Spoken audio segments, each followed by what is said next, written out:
Hello, everybody, and welcome to today's race between moonblazewolf and Rhybon. I am joined in the booth today by CS Radical. How are you? I'm doing fantastic. Really excited to see this round of 8 matchup between two people who have yet to lose in the bracket. So somebody, other than, the dreaded tie, we are seeing a loss for one of these two for the first time this bracket. So already a tense matchup before we even get to the start of this game one. Yeah, two players that I know I'm very familiar with, been hanging around, seen them for a long time. Extremely skilled, not people who. Let me rephrase that. People who a lot of people would be picking to move very deep into this tournament, and they have achieved that so far. Let's talk about our flag set here real quick, just in case there's anybody out there who hasn't seen very many races. Where big changes from most standard flag sets that we're looking at are being capped at 4 characters, and the quarter sell flag is on, meaning that items will only sell for a fourth of what they normally do, which will put a cramp on the resources available for the runners. Yep, and for those who play the group stages, the back row glitch is not available to our runners in this flag set either, so a little bit more work needing to be done, and as I've seen, and as we've seen as a whole throughout this bracket stage, a lot more work gets put into these, so we'll see how our runners handle whatever flag set that our restreamer Harumph has graciously rolled for us. Yeah, it looks like we're going with an Eddie start here to begin with. So you are really hoping that your second character is going to provide you with some type of reliable offense to start the game off here. If you're working with Yong or potentially a Rydia, if you don't happen to get any dancing daggers, especially, that can be really rough for your first couple of boss fights. It'll probably lead to a lot of early looting in the seed, which isn't terrible because you need the money anyway. But these are runners who are accustomed to, opening as few boxes as they can get away with. Yeah, and I mean, you sit there, you have an Eddie start. Our runners are going to be are just praying at this point that a spoon is on the overworld, so at least you don't have to potentially worry about, Edward being just kind of there for the sake of being there. You might get something nice to join him with in that second character when we do see what they start off with there, but you just know that they are praying for a spoon within the first 3 to 4 checks they do, because man, will that make this a lot less stressful, especially if that second character is not what they want to see, like the aforementioned Young Iridia that you mentioned. Yeah, absolutely. Even with the back flag, the back row glitch being disabled, uh, Eddie in the back row, the spoon just hits so hard that yeah, you're not going to be slapping quite the way you're used to, but it's still just going to get you through pretty much everything straight to the underground very easily if you do happen to come across it. Taking a first look at our objectives here, only the one objective that we know is on the moon, the Murasami altar. That's also at the top of the moon, so that's really interesting. Based on what you're looking at here, you're going to be trying to avoid a deep dive if you can get away with it. The seed may have other ideas, but you're certainly going to try to be setting that up for yourself. Yep, and as we see here, well, you're getting an exit spell and potentially decent spells if you decide to do an early ordeals, and also the people's favorite key item starting off with that harp. So not required, but hey, there is always the chance that it needs to be there, and I'm sure Harumph, as I can already see in chat, is not happy. Yeah, I mentioned instant offense. Tella's recall ain't it. That's not really what you want to be resolving yourself to. So, yeah, well, this is going to be tricky. I would imagine that these two are going to be doing some early looting, just trying to find a couple of the J items just to get you through the first couple of fights without having to slowly grind your way through them, unless we were lucky enough to have Eddie with a dancing dagger. Yeah, and as we see, both of them chose the exact same route going into that first watery pass bit to do a little bit of looting here. And we'll see if they do the entire dungeon, because with Tele, you do get that exit spell, so you can actually do the full thing if you want. Maybe you just stop here at the first little section of this area of the map. We'll see. It depends on what the loot is, I guess. Yeah, I love doing watery pass with the exit start. Uh, this is a very dense chess play, denser than you probably even really think it is. That you just with exit goes very fast. Well, one has decided to already leave, Moon and Blaze Wolf deciding to take an early exit here, maybe assuming that, they've gotten what they need at this point to take a look. Actually, nope, just taking the back way. So, you know what? That works too. And Rhybon also fighting a sorcerer, which will help at least tell in the early spot, getting a bit more of a magic power here. Yeah, we did pull a few different elemental arrows from what I noticed. So if you can get a half decent bow to fire them, that might be enough for these runners to say, okay, I'm good to take on, the hub's character boss or the antlion boss from here. Yeah, at this current juncture, I don't think our runners are panicking just yet. It's a matter of they're already sitting there going, okay, if I don't get some decent RNG here with the rest of the seed, this could turn ugly, but at the very least, I don't have to think about it now. Just keep finding a couple more things to make this a little bit better on me for items, for inventory, finding some decent weapons, maybe finding a couple of J items. So for now, we're not in panic stage yet, but we're also in like cautious stage because depending on what the seed decides to roll here on the overworld, this could be quite the challenge. Yeah, the Damson basement speaks to me looking for J items as well. It's one of the more likely areas to have them. Nice boomerang there. If we wind up with an edge, that will allow Edge to swing from the back row, lets him hit some racial weaknesses as well. But I haven't noticed any of the J items come up, so that probably feels a little bit bad. But like I said, like you mentioned, we're not at panic mode yet or anything. I think I saw a grimoire on Rhybon's side, I might be mistaken. I know I saw a grimoire on one of the two, so there is something. But that's a lucky J item, so it's not really the best one because if you throw it, you're just gonna roll a an Odin because that always helps. Yeah, that or a Chocobo every time. Yeah. You only get Bahamut when you're just kind of throwing it out there on a fight. You don't really need it, hoping to go a little bit faster. Then you'll get Bahamut. You don't get it when you actually need it. Oh, of course, you're in a pinch. You're always getting Odin. That's just the rule. Getting to see our Bedward item from Moonblaze here in just a second. Well, that's not a spoon. No, that is a ninja hat. That is, in my opinion, one of the more underrated items in Free Enterprise. Gives 3 agility to the user, and while 3 agility doesn't sound like a lot, especially towards endgame levels, your mages tend to wind up in the mid-20s speed-wise, and that you got that magic breakpoint number at 28.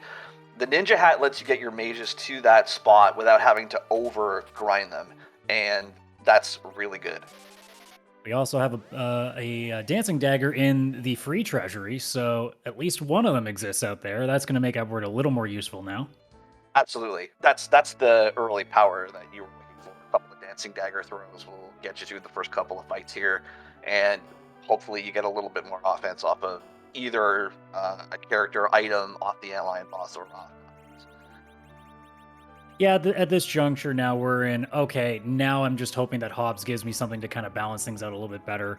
Antlion might give me something too, like you never know, Antlion might be hiding a spoon too, so we're at the point now that our runners are going, okay, everything's fine now, and now it's just a matter of the seed deciding to rando on them and go, actually, no, it's not okay. But we're not there yet. We're like 10, 15 minutes away from seeing just if things are bad or not. Moonblaze did pick up a great bow there. I mentioned that we did see a handful of good elemental arrows, mute arrows for sure. I thought I saw a stack of charm arrows in there too, but I might have missaw that. But yeah, that's just to give him the opportunity to be able to use those. Yeah, I'm not sure if it was charm arrows or a charm claw, but regardless, you're getting a decent amount of stuff here. So you got some versatility right now. So you're now at this point looking at, say, Hobbs giving you like just that little extra like pinch. I don't know if you'd want magic or more fire or more damage at this point. It really depends on what you're kind of looking for with your setup. So we'll see what we get here at Hobbs. But like, what would you be looking for the most right now? Yeah, the dance out of the Hobbs character, I mean, Edge is the pure high roll. He just is able to get you through the beginning of the whole seed on his own. Palom would be great as well, because one, you get through one boss fight on Palom, that gets you the level 2 spells, and hey, that's perfect. Yeah, well, there's that edge, and with that boomerang, all of a sudden, this seed went from, okay, this could be not fun to, oh, never mind, this is actually more than okay now, so we're in good shape. Yeah, absolutely. Between a dancing dagger and an edge, yeah, you can pretty much, barring something really awful, potentially in the back attack spot on ordeals, this will get you through everything else. Yeah, and a Dark Imp in this spot is not going to be too much of an issue either. So you're not getting gated on this edge. You're more than happy to deal with this fight because it's going to be more than worth it. You know, even a CPU at this point, as frustrating as it might be, might even be worth it at this point. So yeah, absolutely. CPU, you should be wouldn't be too terrible. You'd be. I've had my issues with CPU at this tournament, so getting him early at low HP, I'll take it every time, even with a group like this. But Moonblaze is through. Rhybon is on his way here, and we'll be happy to pick up his edge as well, getting his party set up to receive him.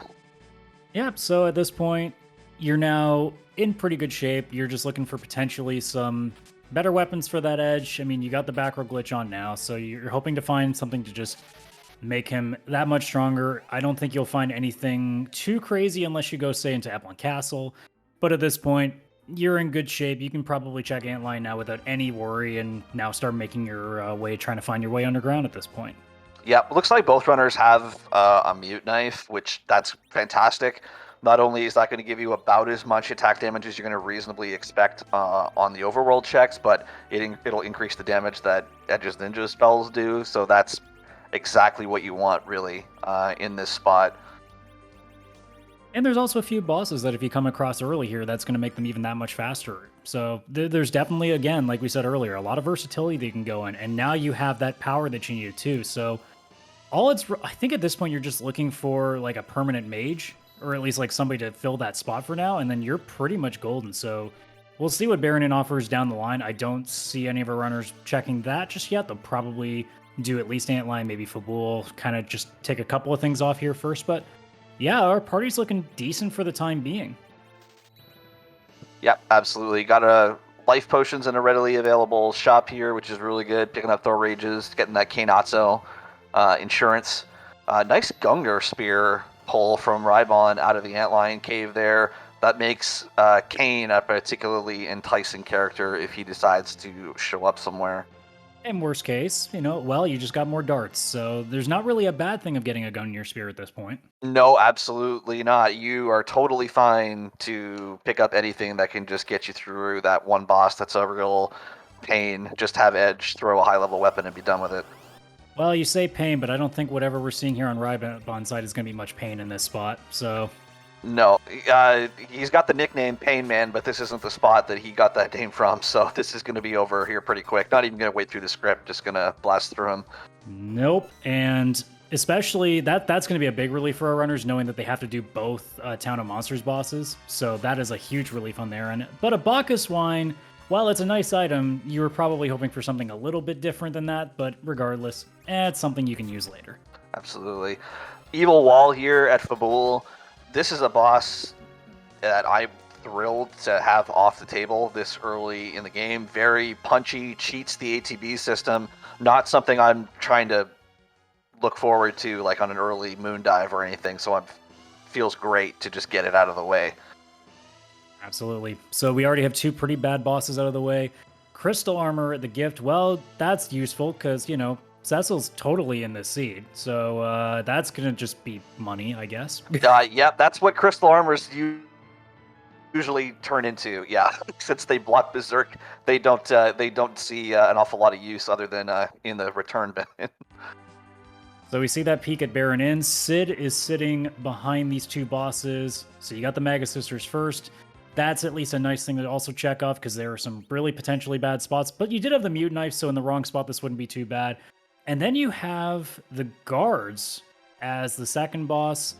I don't know if there's any items here that will help out with this, but when you do 1600 damage on that first hit, well, you're probably not worrying too much. Yeah. Mage weakness. You mentioned the Mute Knife. Mute Knife, I mentioned the Ninja Hat earlier. You mentioned the Mute Knife. Mute Knife is another one of those weapons that I think is very easy to overlook exactly how useful it is, and this is a perfect example as to why. The bosses that have the mage weakness are they can be a real pain in the wrong spot, and just being able to get through them quickly is a blessing. Hey, there's our underground access with a magma key, so a relatively nice seed in terms of what's been given. So you had a pretty easy access to an edge. You had some decent equipment for your early party members, and now you had pretty easy underground access along with, your fourth character that maybe not the best, but at least it's, a stand-in, and it also can tank a little bit of health for you. So Yeah, Sid is kind of an interesting character to show up with an early Tela, just because it gives you the option of moving away from the Tela if you want, because Sid doesn't gain a lot of whole ton of agility even if you level him some. So if you decide that you want the power of another character but want to be able to keep your anchoring abilities, if you don't think Tela's utility is giving you much, he gives you a nice substitution option. So we'll have to see what other characters show up where and where these two runners decide to place their priorities. yeah, and it's really going to depend on what items they get and what spots they check. I mean, at this point, you're only going to have one more character to look at right now with Dwarf Castle, unless something else opens up.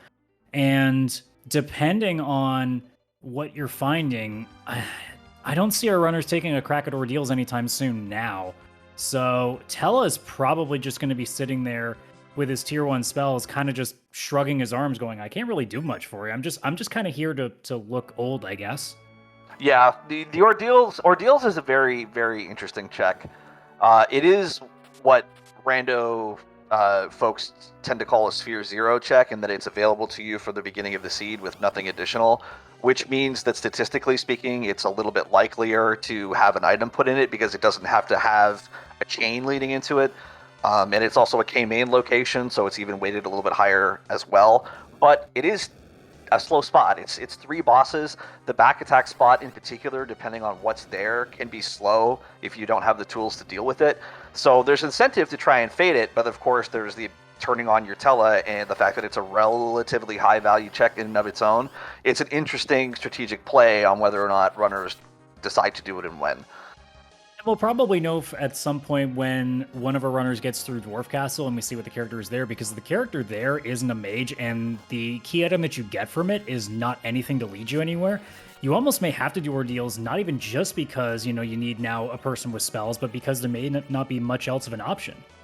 Yeah, absolutely. I would imagine at this level, the runners might peak the Dwarf Castle boss, and there definitely are going to be bosses that could be there that would definitely be doable. But you don't have a ton of power right now. Like, the edge isn't swinging for a ton of damage, and that first spot does have a large amount of HP to hack through. So if you have to actually legitimately fight something there, it would be a little bit rough.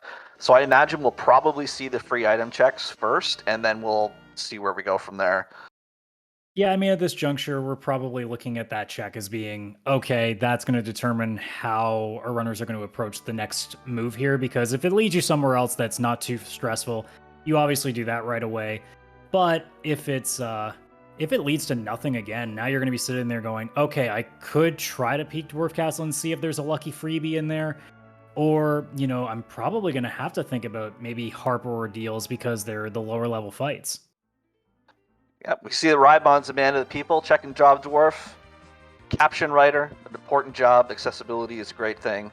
Also going to be checking the armor and weapon shops here, trying to take a look. I didn't see what was in this list, what he's selling furiously for. That would be it. I think, yeah, Full Moon's going to do it. Full Moon's pretty good. All the bonuses of a boomerang with the addition of not being terrible in terms of attack damage, so that's a big plus.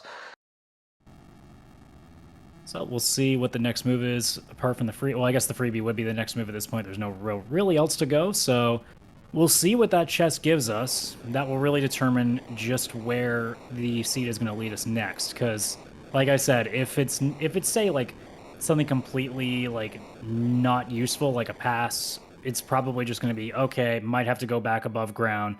Maybe take a peek at ordeals, because I really need to. If I'm not going to have anything good for the rest of this fight, I'm going to need Tell at least to have some sort of spell power. So, all right, and we did see a dwarf axe there. That's probably the item that's been single-handedly hit the hardest with the removal of the back row glitch. However, the one character who arguably still makes really good use of it is Sid, whom we have, and that incentivizes you a tiny bit more to potentially keeping your Sid as an anchor as opposed to the Tela. But Tela's utility, of course, still does play if you do wind up doing ordeals. So not a guarantee or anything, but that helps with keeping Sid. And Sid can actually chip in a little bit of damage throughout going through the course of the seed. Yeah, we also see a couple of interesting items depending on what characters you draw. There's a Cat Claw if a Yang comes soon enough that it might be useful. An Ogreax, Leviathan summon. So depending on what that next character is, you have some versatility with whichever one it is. I think at this point, if you're looking for damage, Kane's a nice addition. You've got some decent weapons for it, but you're probably looking for any sort of like better mage because you're probably looking at this party being like, I don't really want to have Sid and Tella. Yeah, for me, if I come across a white mage, I probably dump the Tella. And if I come across a black mage, I probably dump the Sit just because this Blink is a really, really good spell. Yeah, and we see, I completely forgot to notice it, but the Adamant was the pickup there, so that's not going to lead to anything. Sirens at the very least, though, in the shop here, so at the very least, you are able to get some grinding done, which is a big relief. And now we just got to wait and see what pain might be awaiting for us here in the two bosses in the King and Queen spots. Yeah, I don't know if we found a random stray hourglass or anything anywhere. Probably not going to be an awful lot here that's doable with this party as it stands right now, but it's good to know what you're up against. So we're looking at Baigan in the Queen spot and potentially Rubicant or Elements in the King spot. So that's a hard no. I love that Yeah. Yui that Rhybon pulled. Like that's the pull. You walk into the room and you just turn around and you walk right back out. That was no. That's a hard no.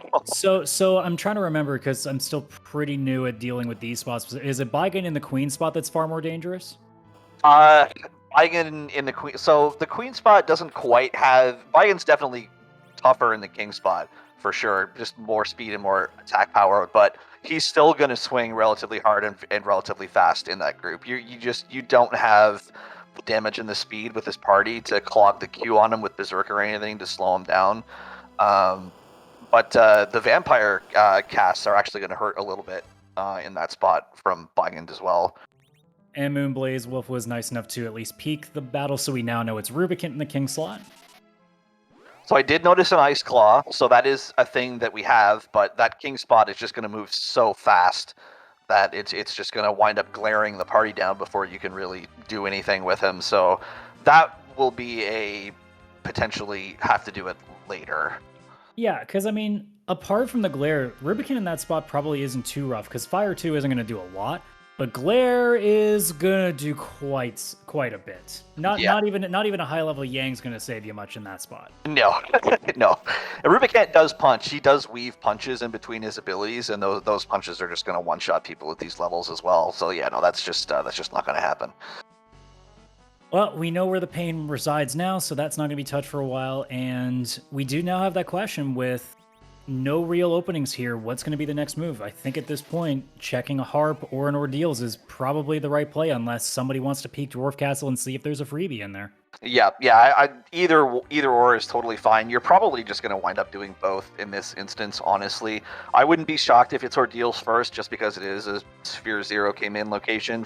The harp takes even longer on average than ordeals will. The harp's basically a completely free check with his edge, but it looks like Moonblaze is going to prove me wrong and is going to do the harp check first. Hey, nobody in this audience right now is going to complain about harp getting done first, okay? So we are more than okay. Well, I guess except Harumph, but Harump's, sitting there just pushing buttons. We don't have to think about what's going on there. It's like popping into Cave Magnus. By the way, Cave Magnus, I actually kind of like looting the stuff in Cave Magnus on the way walking through it. There's about 5 or 6 chests that aren't very far off the walking path here.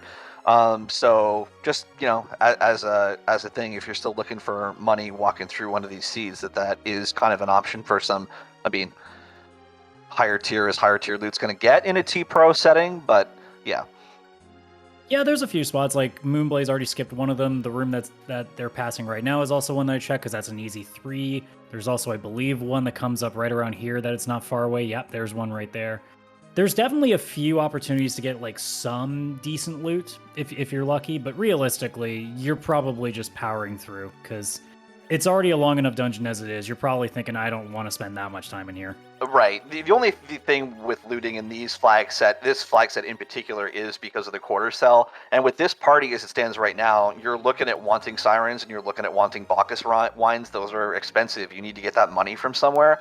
Getting it from stuff that's relatively along the way, rather than needing to make separate stops for it, will overall save you time. But if it turns out that you don't need that stuff, well then, Yeah, let's see. So I saw a second ago Rhybon taking the shot at Sheila 1 didn't work out. I mean, a Zeus Gauntlet's not a bad reward, but it's not the reward you were looking for. And Rhybon's now doing ordeals, so we're going to have a split here. So we're going to see our first real deviation between our runners, and we'll see which one's the correct choice now. But first, DJ Spoony B.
Dr. Luge, of course, is a big party pooper and ends the music early on his transformation.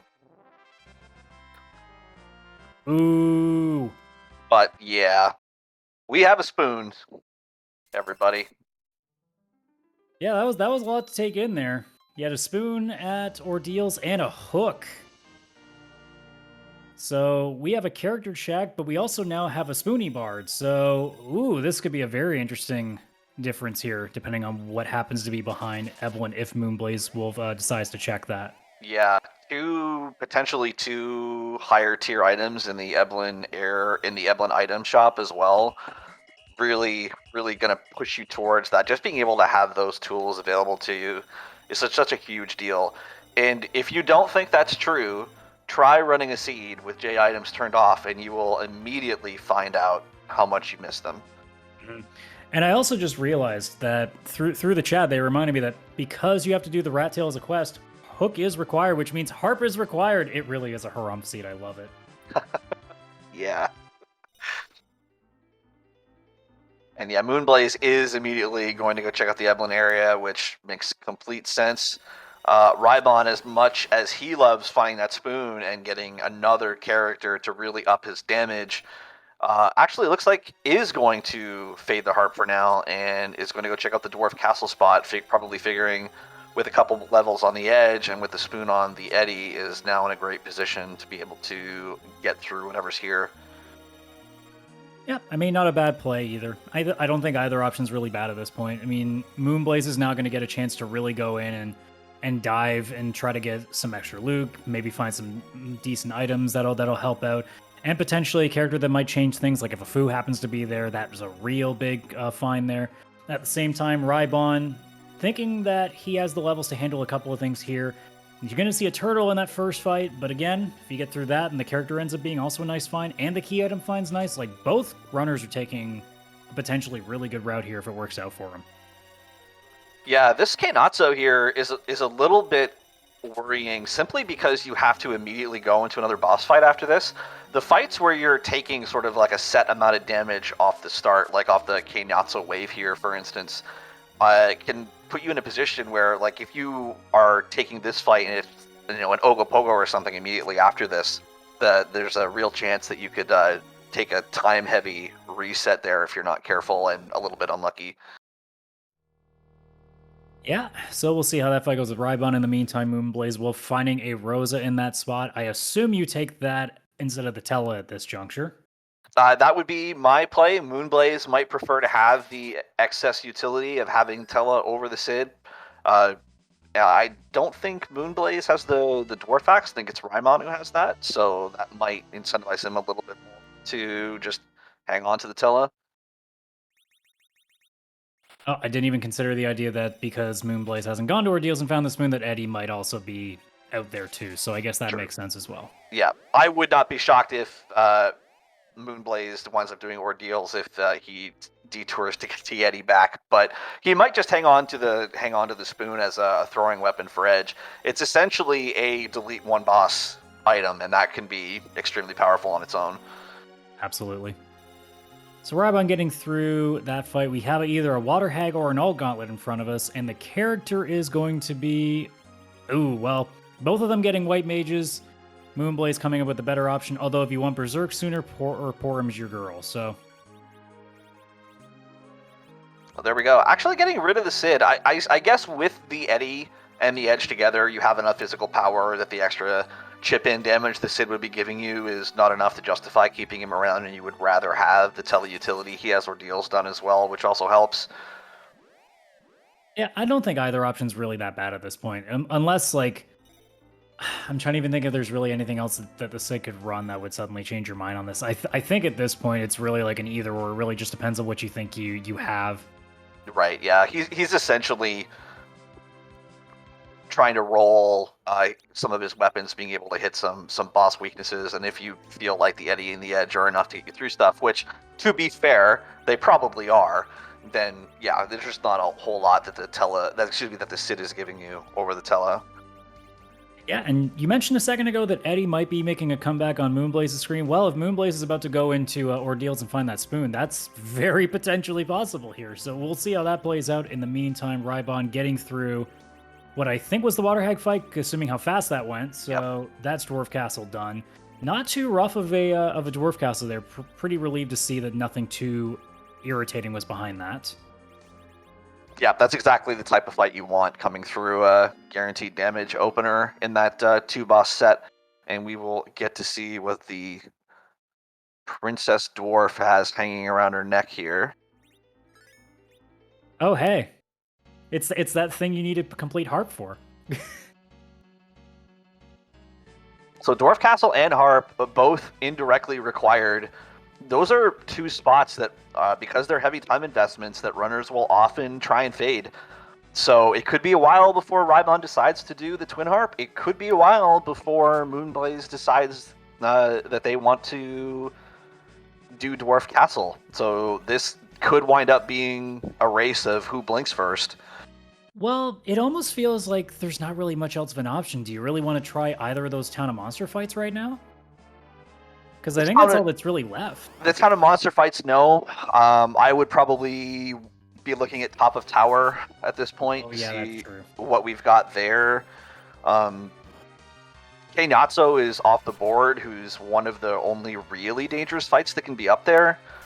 And especially on Moonblaze's side, who has the spoon deletion set up, at least for the moment, even if you wind up with like a really terrible Val, for instance, up there, like you can spoon your way through a good chunk of the health. So that would sort of be what I would be looking at.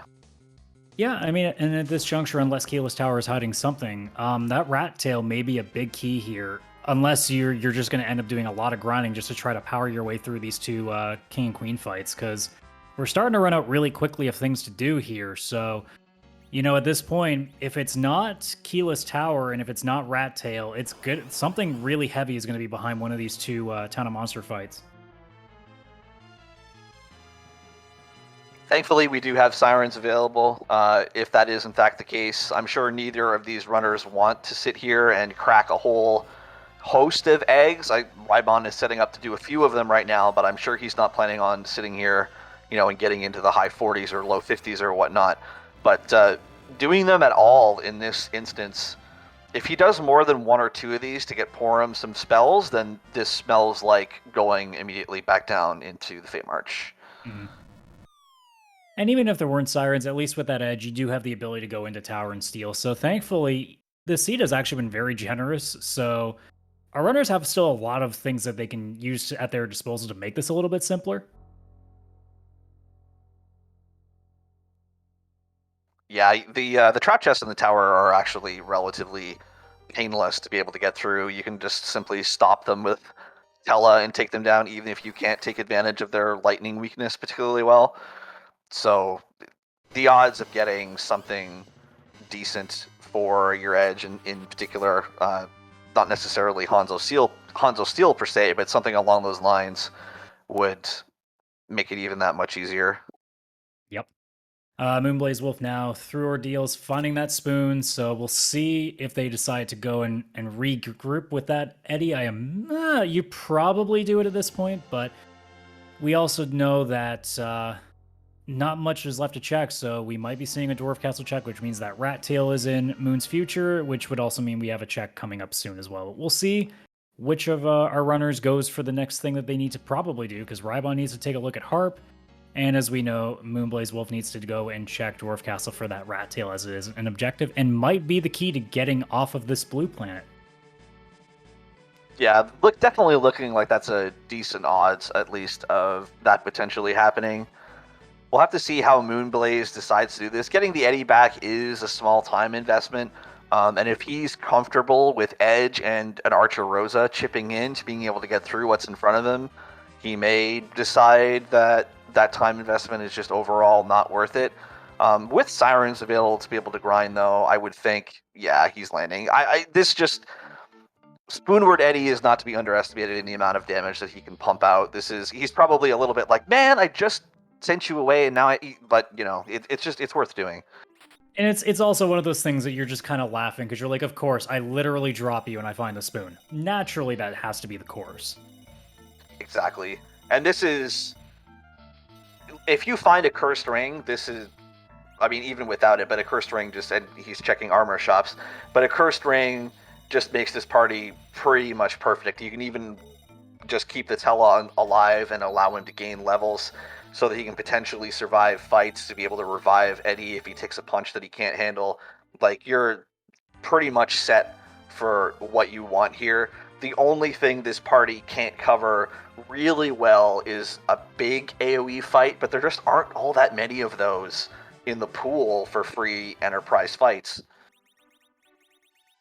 Yeah, it's just one of those things where it's tough. Like watching this right now as a new runner, man, I would already be stressed out looking at what's in front of me, given how many checks are left and given what I've had. But obviously we're in the round of 8.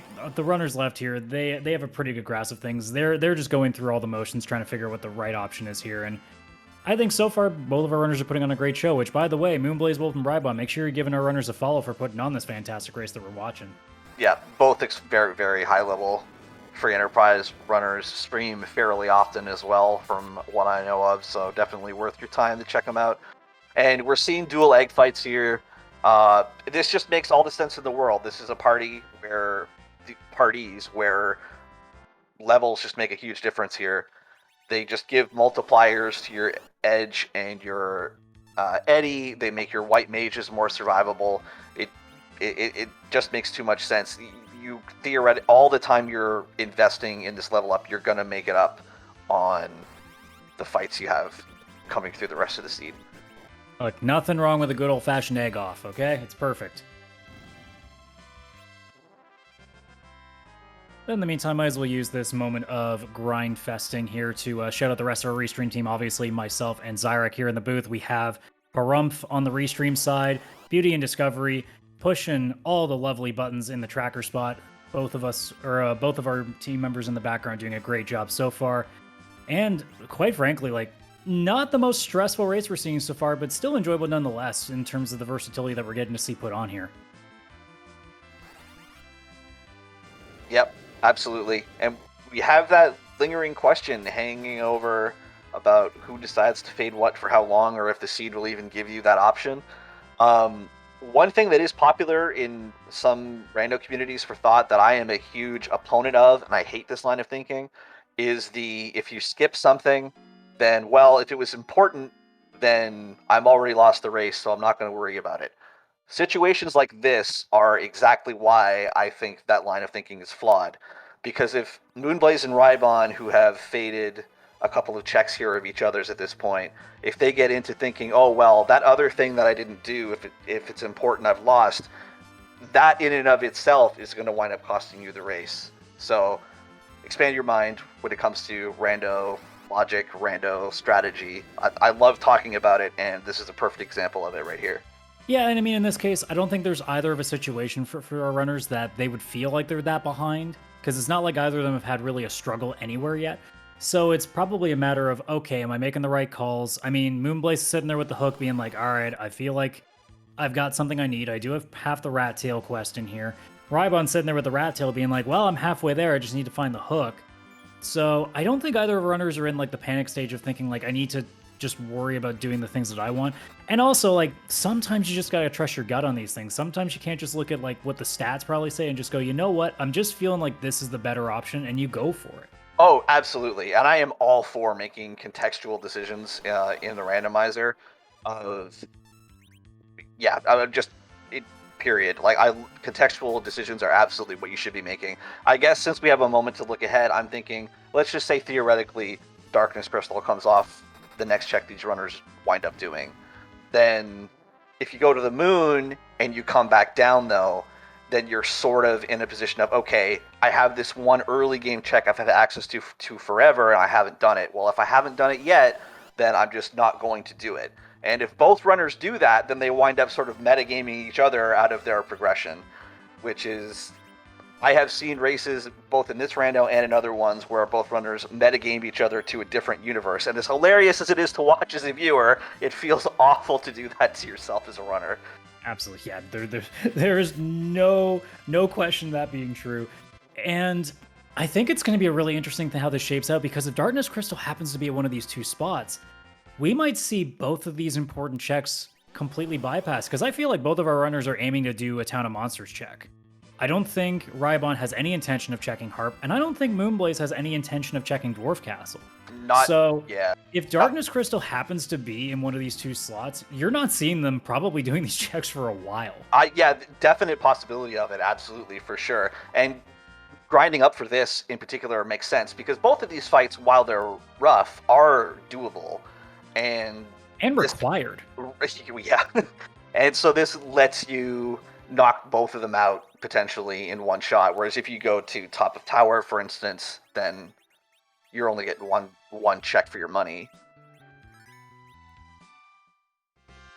Moonblaze, though, is immediately going to Dwarf Castle, which good for him.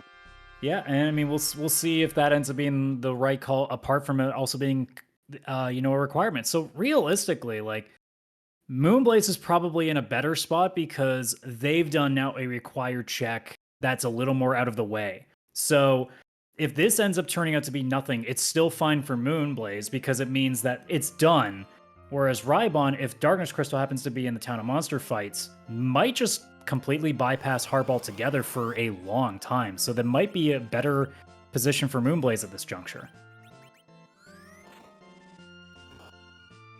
So we can see the Baigan going on here for Rhybon, that this fight is a little bit rough. You can see that the vampire attack from the back, half health Eddie, so he's vulnerable that is a little bit dangerous. And invariably, when you have Berserkers against Bagon, they always just repeatedly kill the arms. Always. They don't just take out one arm and then work on Bagon. It never works that way. They always just kill the arms repeatedly, which means you have to face the onslaught that's coming at you the entire time. No. Why would I ever hit the actual important part of the boss? Dice does not work that way. You always roll the least important things first. That's just how it works. Exactly. Yeah, no. See? We got it. Eddie, you got this giant Bagon right there that you can hit. Don't hit that arm. That's no. But it looks really cool when the arms get cut off.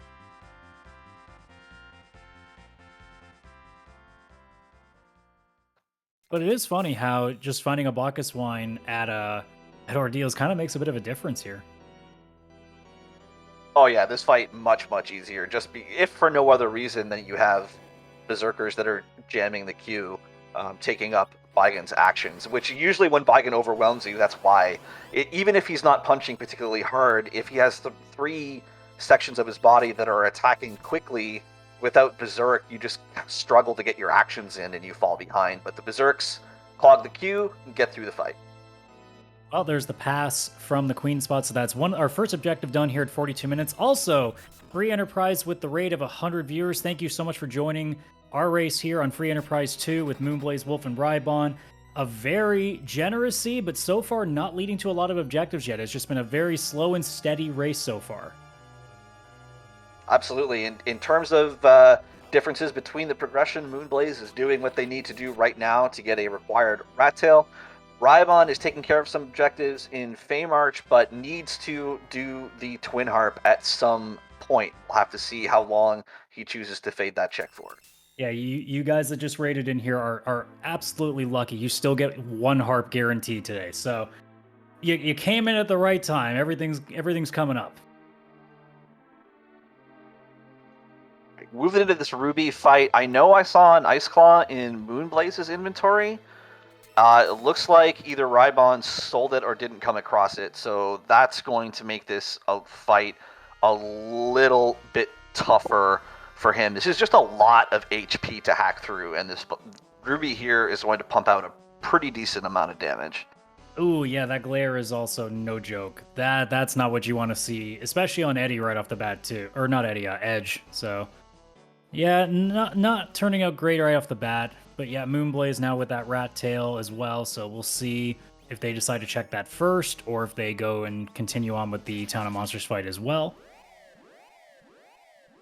Rhybon does have the blinks up, avoiding the punches, which is the most dangerous part here. Not berserking, just because he doesn't want to have to deal with those Fire 2 counters coming out quite as often, is not going to have the darts available to be able to get through the entirety of this boss. So once the big-time throwables are out of the inventory for Edge, we'll have to see what his plan is to be able to get through the rest of the spot's HP. Yeah, absolutely. So we're going to see that rat tail checked. I actually wonder if you wouldn't want this to be Darkness Crystal, because you would get a bit more of an advantage if it wasn't. Because Rhybon may not check Harp for a while. And no, it's a Baron key, so hey, chaining into another objective. That still works out nicely. Yeah, absolutely. I do agree with you. I do think actually fading the Darkness Crystal for as long as possible would be the best case scenario for Moonblaze. Sorry, I shouldn't use the word fade, but having the Darkness Crystal come at the end of the longest potential chain of checks would be the best case scenario for Moonblaze, especially even if it doesn't turn out to be factually true. If that's what he thinks, then he plays that way. I think that leads to the overall best course of action for him. Yeah, and depending on what the results are, especially in Baron here, because you're going to have 2 checks, you're going to have the castle itself, you do have the throne. If Rhybon happens to find darkness here at the end of this Ruby fight and goes to the moon, and let's say that maybe one of the items happens to be on the moon, whereas maybe here at Baron you have either the Sand Ruby or the Pan, there's definitely a real chance here that Moonblaze could really start to develop a bit of a gap if things go very well in terms of how the randomizer decides to set things up here. Absolutely. Drain Spears available to be sold in the Baron weapon shop. Drain Spears are the best weapon in terms of attack power compared to the amount of money it takes to buy them for Edge to throw. So if you want to pick up a stack of something for Edge to throw going through the course of the game, Drain Spears are typically your best option. And to answer the question in chat, Ruby Starfall asking if Rhybon fade the Rosa. Rhybon hasn't seen the Rosa yet, I don't think. I'm trying to remember where that Rosa came. Oh yeah, Rosa came from the hook, which Rhybon doesn't have, so...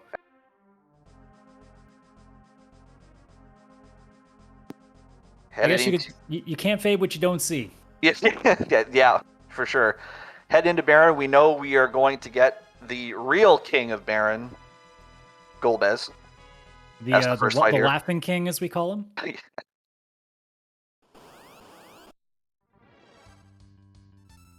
And Rhybon is slowly but surely getting through the fight here, taking these Fire 2 counters and being able to get through them. They aren't hitting quite hard enough to force Cure 3s out of Porum every turn or so. It is playing Chemist a little bit with Edge too.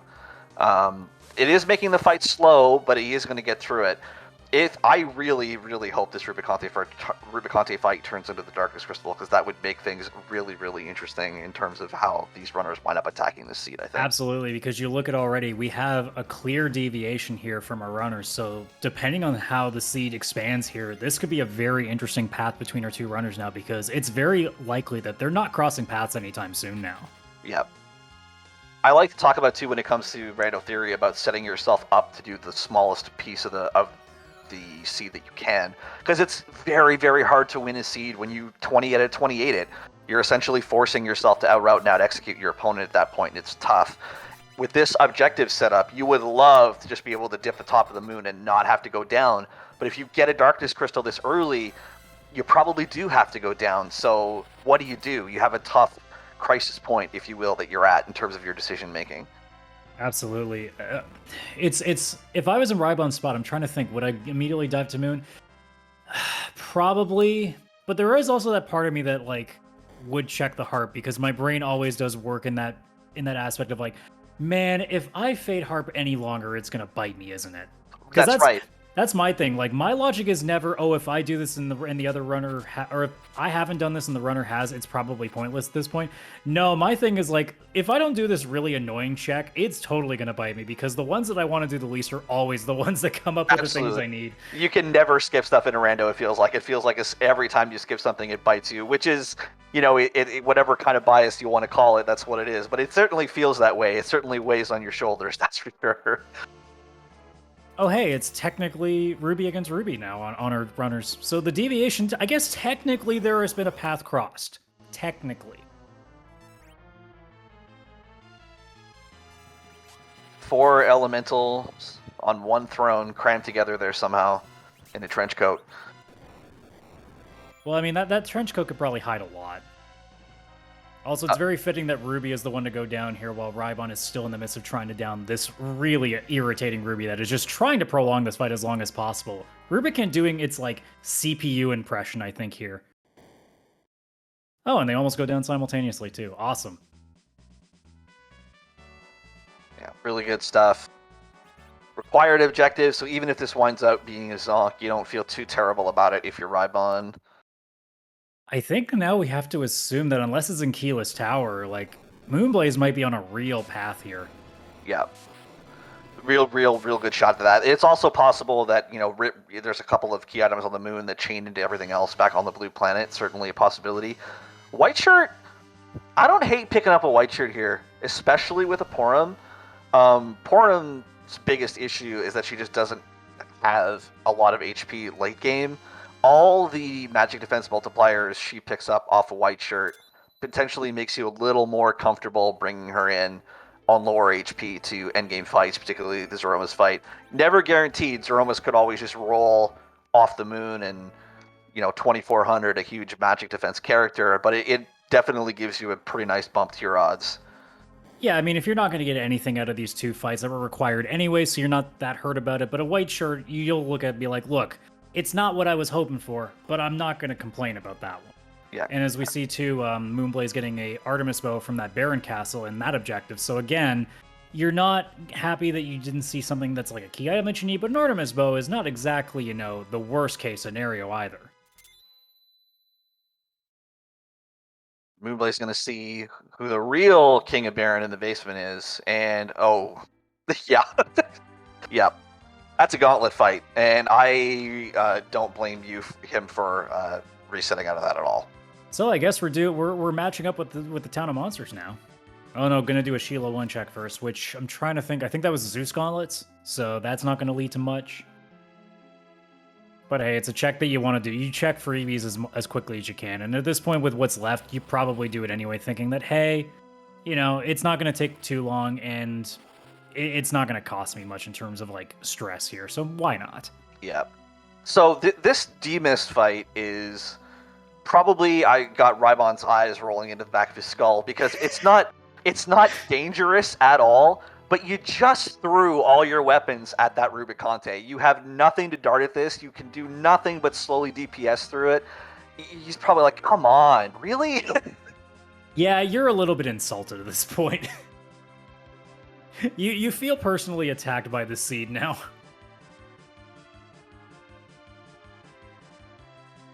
I can't imagine the things that would be coming out of my mouth if I was running this one myself. I would not be very happy. Well, it's round of 8. You can't get given everything. Come on. No, yeah. You gotta work for it, and if that means literally throwing everything in the kitchen sink at a Rubicon only to get demissed at Keyless Tower right after that, look, that's just the game. Does get Zerk on the Eddie here. Probably should be able to hack through this before the next miss with the Berserk on. Eddie's just going to swing so many times. So now it's left to know if the Alt Gauntlet is going to be where our Moon Axis is, or if it's here. Oh, it's at Keyless Tower. That makes this a little more interesting as well. Yeah. It all depends on what Rhybon's personal mindset is. He could decide that he just wants to make sure that he has absolutely everything taken care of on the blue planet before he goes up, in which case he will go to that Twin Harp that he has to do. Or he could say, you know, I made the Keyless Tower play. I got paid out a little bit for it. I'm only leaving one check left undone on the bottom. I mean, as far as he knows, it's only one. So I'm just going to go to the moon, and that could lead to Twin Harp sitting for a while. Oh, and Moonblaze with the gamble here, and that's going to pay off nicely too. So yep. without knowing it, Moonblaze has made a really good decision here. Unless Rhybon makes a really good call and gamble here and takes the Harp route, this is going to be not a bad decision here on Moon's side. No, great call from Moon to be able to come up here and do this. And it'll be interesting whether or not he decides to do the Fey March bosses before he goes to the moon, because the longer you put the Fey March fights off, the easier they get, because you just have more levels by the time you go down and do them. And you're going, at this point, we know you're going to have to come back down to the blue planet, so you don't really lose much by putting them off. So this could be a huge swing for Moonblaze in terms of total time invested compared to his opponent.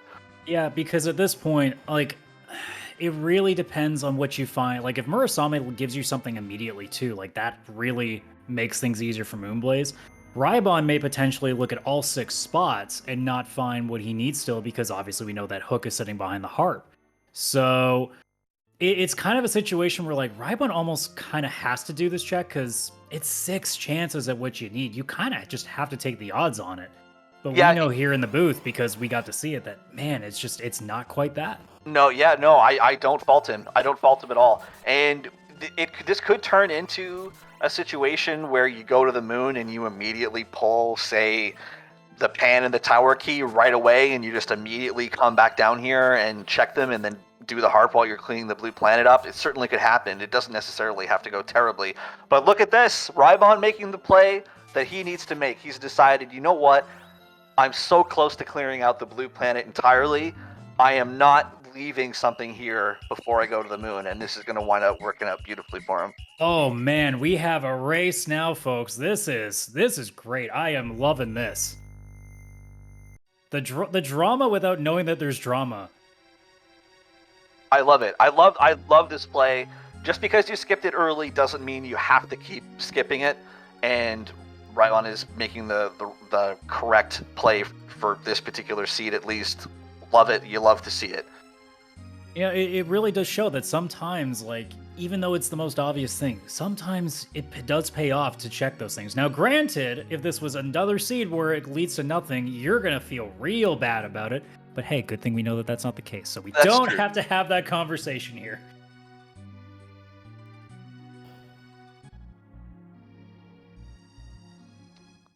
Moonblaze is going to be getting through this D-Mist. It looks probably potentially a little bit slower than Rhybon. We'll have to see at the end, but his Eddy is not swinging quite as hard as Rhybon's was. We'll have to see if Moonblaze is able to get a Zerk off here for this. You know, Eddie's going to hit hard there, but Eddie's going to hit real hard with this harp that he's about to play. So we will be silent for you guys once more as we get a nice musical track here.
Well, the game is afoot.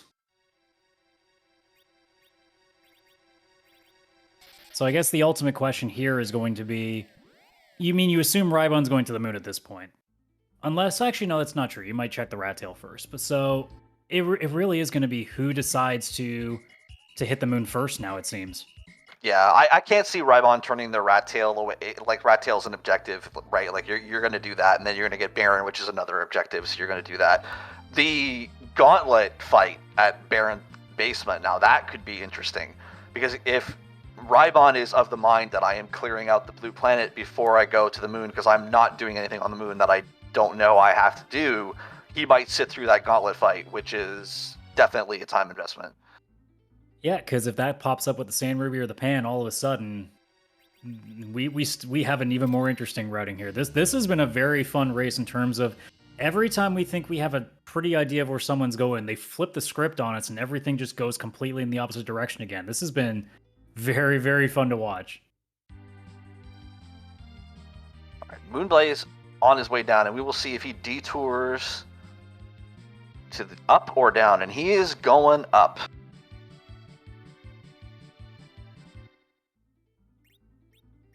So this should be a fate of the Feymarch locations for now, which should work out for him overall, because we know he has to come back down, and there's nothing chaining off of those locations, so he should be able to get to do those fights faster, because he'll have more levels when he decides to do them. Yeah, for sure. And I mean, if you end up getting your 10 key items by the time you're up on the moon with all these checks, that's even faster on your grind too. So, because I'm looking here, moon is sitting at, I believe, 8 if I'm looking at it correctly. So if you find 2 checks on the moon, now you can do your gold dragons, get your levels up real fast. That's going to make the Feymarch go by real quick.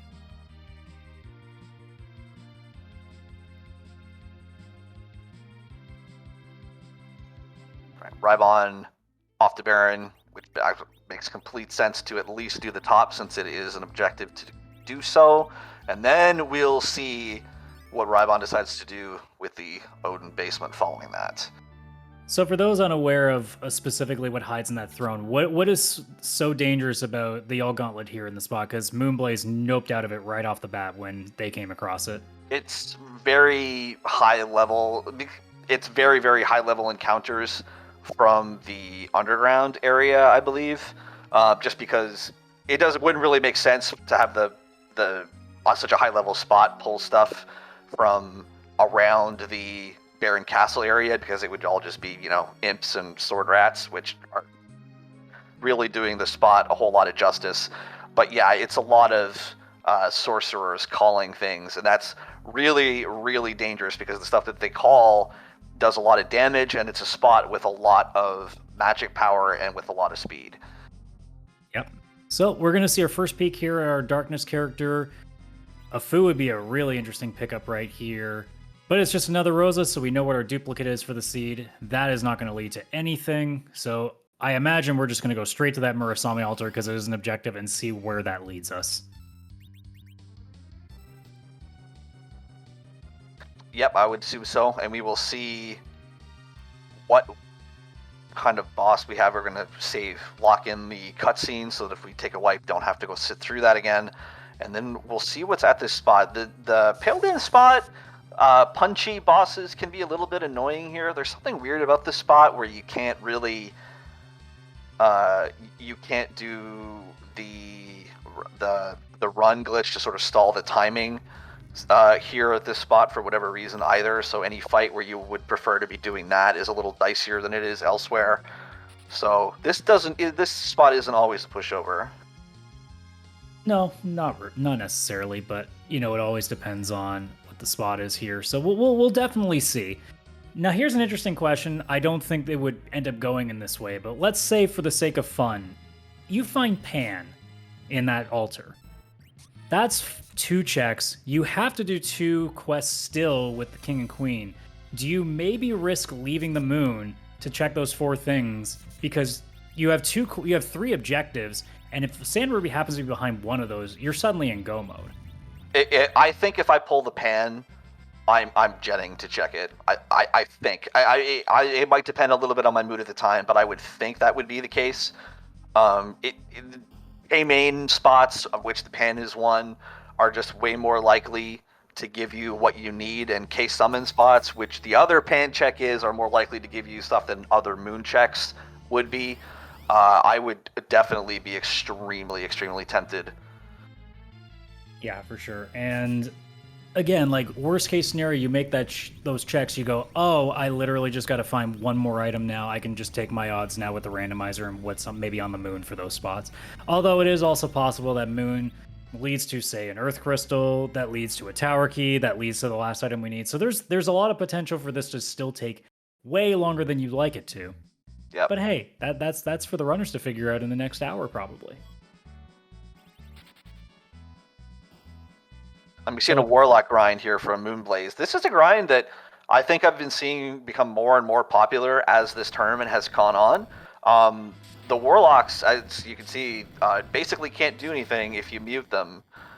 And yeah, you can take them down with instant death attacks. They're weak to mage-based weaponry, of which we have a mute knife. So this is a pretty good way to get through a decent chunk of experience. Hurts a little bit that you don't have 10 key items for this, but with correct life glitches, you can get a really large amount of experience here for relatively little in terms of the tool requirement investment. And regardless, 80, 90,000 XP is nothing to scoff at. That's going to get you some levels that you're going to need to go into that altar with. So you're going to feel a lot more comfortable with that. Rhybon, in the meantime, is going to see that all gauntlet. We'll see if he decides to take that on, which, again, could potentially open things up as Moonblaze skipped that earlier. If that happens to hold the Sand Ruby, or the Pan for that matter, that'll be very interesting. Right. There are definitely fights where you go, you know what, Seed? You are going to have to prove to me that I need to do that. And this would be one of those for me. We'll have to see if Rhybon agrees with that point of view. Well, we'll see how fast that reset button is on that trigger finger. So, looks like gonna at least take a pop in and see how this goes. So we'll see.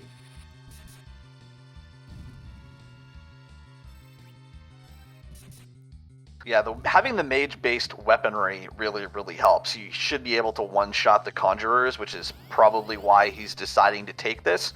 It is definitely still an investment. The gauntlet is never going to be a fast fight, regardless of where it is. So if this winds up being a zonk, this is definitely going to hurt a little bit. Yeah, it's just like everything else. You're guessing here. If it pays off, you feel like a genius. If it doesn't, you are saying a few words that we can't say here on air. But it's all in the game. It's all in the fun of the randomizer. You sometimes make the good calls, sometimes you don't. But hey, we're seeing an effective run throughout this. So at the very least, we see both of our runners, moonblazewolf and Rhybon, putting on a clinic here by just really having like I don't think apart from Rhybon just taking a little while because Rubicon had so much health in that king spot, we haven't really seen a struggle at any point yet. No, absolutely, and Rhybon is actually getting through this fight at a very, very nice pace, due to a combination of two things. One is he has kept his agility anchor position in a great spot, so his Edge and his Edward are both incredibly fast, and he's using run buffering, which I was talking about earlier, to delay the Conjurer so he was able to get his Mute Knife Edge swinging on them before they were able to cast, which really, really, really speeds this up. And getting rewarded with the Luca key, which at this point doesn't necessarily open something you need, but if it might. So at worst case, that's still a pickup that might lead to something. It is also putting your key items that much closer. I believe that puts Rhybon at 9 now, so you're almost at that 10. So there's potential for a lot of different deviations again with obviously, you wanting to take a peek at Seal Cave, but that might lead to nothing. And obviously Moonblaze already taking a deviation, checking the Masamune, or no, sorry, Murasame is this one that we're at. I'm mixing my stuff up here, so. Yeah, not. So that Luca key is very, very, very interesting. Rhybon is almost certainly going to chase that. You've put in the time at this alt gauntlet and gotten somewhat paid off for it. Definitely going underground is definitely going to check that, going to see how that time investment worked out for him. And if this leads into Panna or Sand Ruby, that will more or less lock Moonblaze into 28 or 28ing this seed, barring a really gutsy call on his behalf later. On the flip side, though, if this ends up giving you, say, a tower key or an earth crystal, this puts you even further down a chain that might lead to nowhere. So it's quite interesting what this might lead to as well. It is, you are absolutely right. This is way up on the Scoville scale in terms of spiciness. That's a pretty interesting find at that spot. Yeah, we're not quite in last dab territory, but this is definitely up there where you're definitely sweating a little bit. Yeah, we're into bomb territory, though, at least. We're up there. Oh, are we trying to say that this really tastes bad? Ooh, I don't like the sound of that at all. I've never personally tried it. I only know the reactions of the people who have, so. I am in the same boat, but I've heard that it tastes kind of like battery acid, which is, I don't know how you would know how that tastes, but apparently it doesn't taste fantastic, so.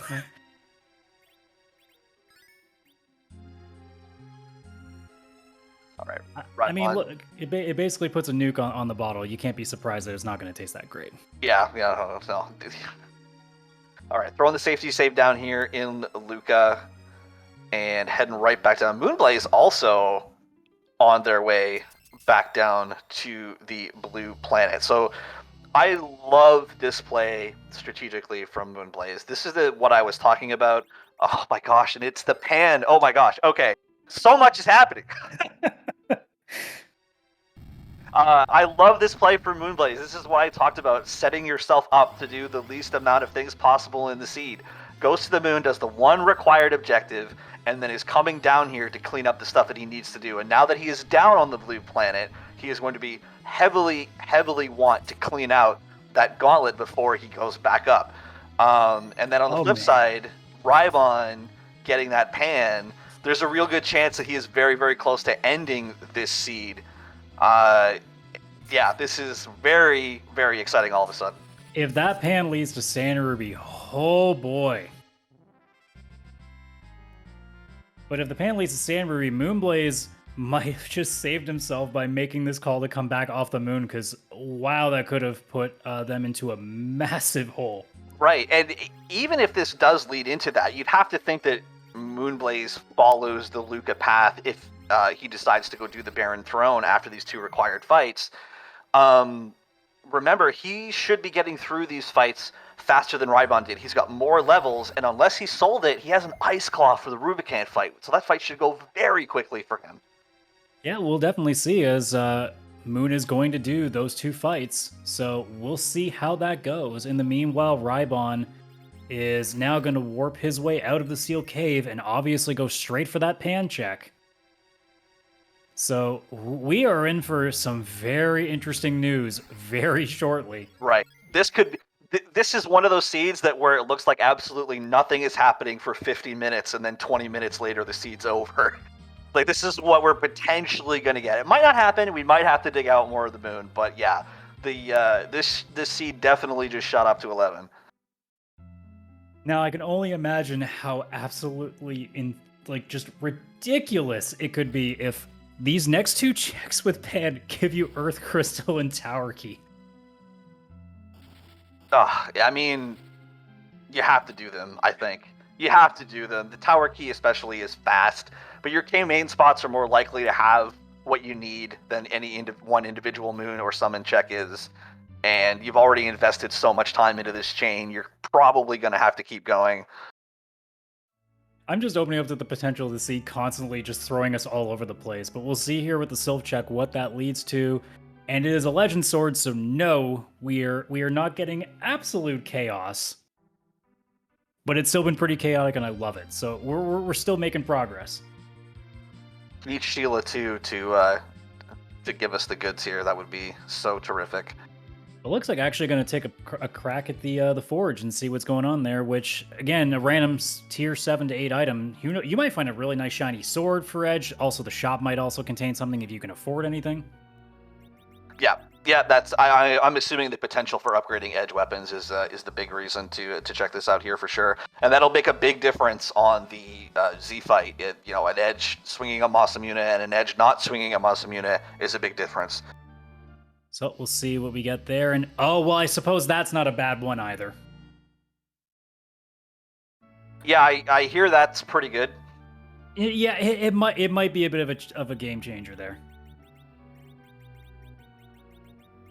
And I didn't see completely everything in there, but we see Rhybon going after something. My guts, because I saw a Stardust Rod, my gut says that? I definitely saw power shirts. Oh, the power shirt. Yeah, that would make sense.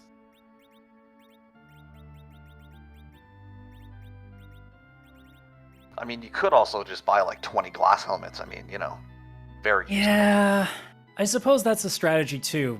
Not a good one, but a strategy nonetheless. And then we'll see now, as Moonblaze goes into that Ruby fight, we'll see if that Ice Claw comes into play. I'm assuming based on that damage hit that was put on, so 6,000 damage on that. I have to assume the Ice Claw was put on. That's definitely Ice Claw there. Yep, for sure. That's a huge difference compared to Rhybon was hitting for about, 2 to 3k or so on the Eddy. That was after Edge darted a few things as well, to be fair. But yeah, this fight is going to go a heck of a lot faster for Moonblaze. And now with Sheila 2 coming up, we're going to see, are we getting any extra spice added on here? Or are we just going to get a dud, like, I don't know, let's just say a package at this point? Oh, well, no, that's definitely spicier. That's something you might have to go back for. Yep, definitely chasing that. I think it's too quick. You would feel terrible going to the moon and leaving that behind. I think you definitely are chasing that from here. And I mean, at this point, Rhybon has been in a long chase, so why not just keep going? You're just going on a massive road trip here. You might as well keep going. And as Moonblaze gets through that Ruby fight, that was definitely way faster. So you get the white shirt, that's going to go on your Rosa. You're going to feel pretty nice about that. We'll see what the next play is with Moonblaze. I'm trying to think. Well, because where did we get? I'm already forgetting. Where did the Luca key come from? Off the Odin basement. Right. So this is decision point here for Moonblaze, whether or not they decide, you know what, my agility situation in terms of my levels is now at a spot where I can get through that Baron fight quickly, and so I'm just going to knock it out. Or do you go pure density of checks is on the moon, and that's where I'm going? Yep. So we've seen a lot of routing that suddenly just threw us for the loop. and ended up working out well. Well, this is the one where, I mean, Sam Ruby is potentially still on the moon, so Yep. we'll see. So Yep. it's not necessarily the bad play. This is very, very easy. I mean, it's not definitive yet per se, but could very easily be the race on whether or not this tower key, whether directly or indirectly via the Earth Crystal, turns into the Sand Ruby, could very easily decide the race here. Yeah, you would assume that if it leads to Sam Ruby, this is suddenly a much different game. But if it's not, all of a sudden, especially if this doesn't lead to anything, like if this doesn't lead to Earth Crystal and now Rhybon is forced to just have to go to the moon at this juncture, it will definitely make this very interesting because now it will just become a case of who guesses the right spot for that Sand Ruby, if assuming that's where it is, unless it's Earth Crystal leading into something. So we'll see. Absolutely. The one thing, even though if this turns out not to lead to the Sand Ruby for Rhybon, he's got that adamant armor now. He should be able to get through the moon fights faster than Moonblaze on average. Yeah, just as we saw with the Ice Claw getting through that Ruby fight, that adamant armor is going to suddenly make all these moon fights so much quicker. So it's depending on how the items shake out. It might just come down to like the very just little things that were done here and just like seconds of just extra time or time saved in these boss fights that are upcoming. So we'll see. I'm very interested to see what that tower key is going to elicit now as Rhybon exits the Tower of, not Tower of Zot, oh my god, Lower Tower of Babel. There we go. And yeah, as Zenakat's pointing out in the chat, Porum just picked up Cure 4 for Rhybon, and so with the white shirt and the other decent mage gear at this point, tournament level, at this level of play, you're not grinding anymore. The HP Porum has when you're ready to do Z is what she's got, and if Z high rolls her with a big bang, you just kind of live with the consequences at this point. Drum roll. Okay. So that's go mode. There, yeah, that is, in fact, go mode for Rhybon. And that is very bad news for moonblazewolf.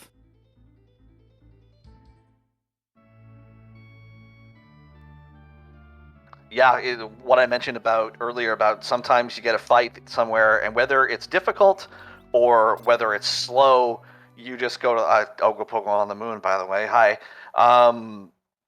You just say, you know what, Seed, you're gonna have to prove to me I need to do that. And unfortunately for Moonblaze, turns out he does in fact need to do that. Just a really interesting route for this entire seed that has gone. It really did feel like, because we didn't get our first objective till the 42-minute mark. And here we are, less than 40 minutes later, and we're about to see everything checked off so fast. Just a whirlwind of a route and a whirlwind of a seed that we've seen here.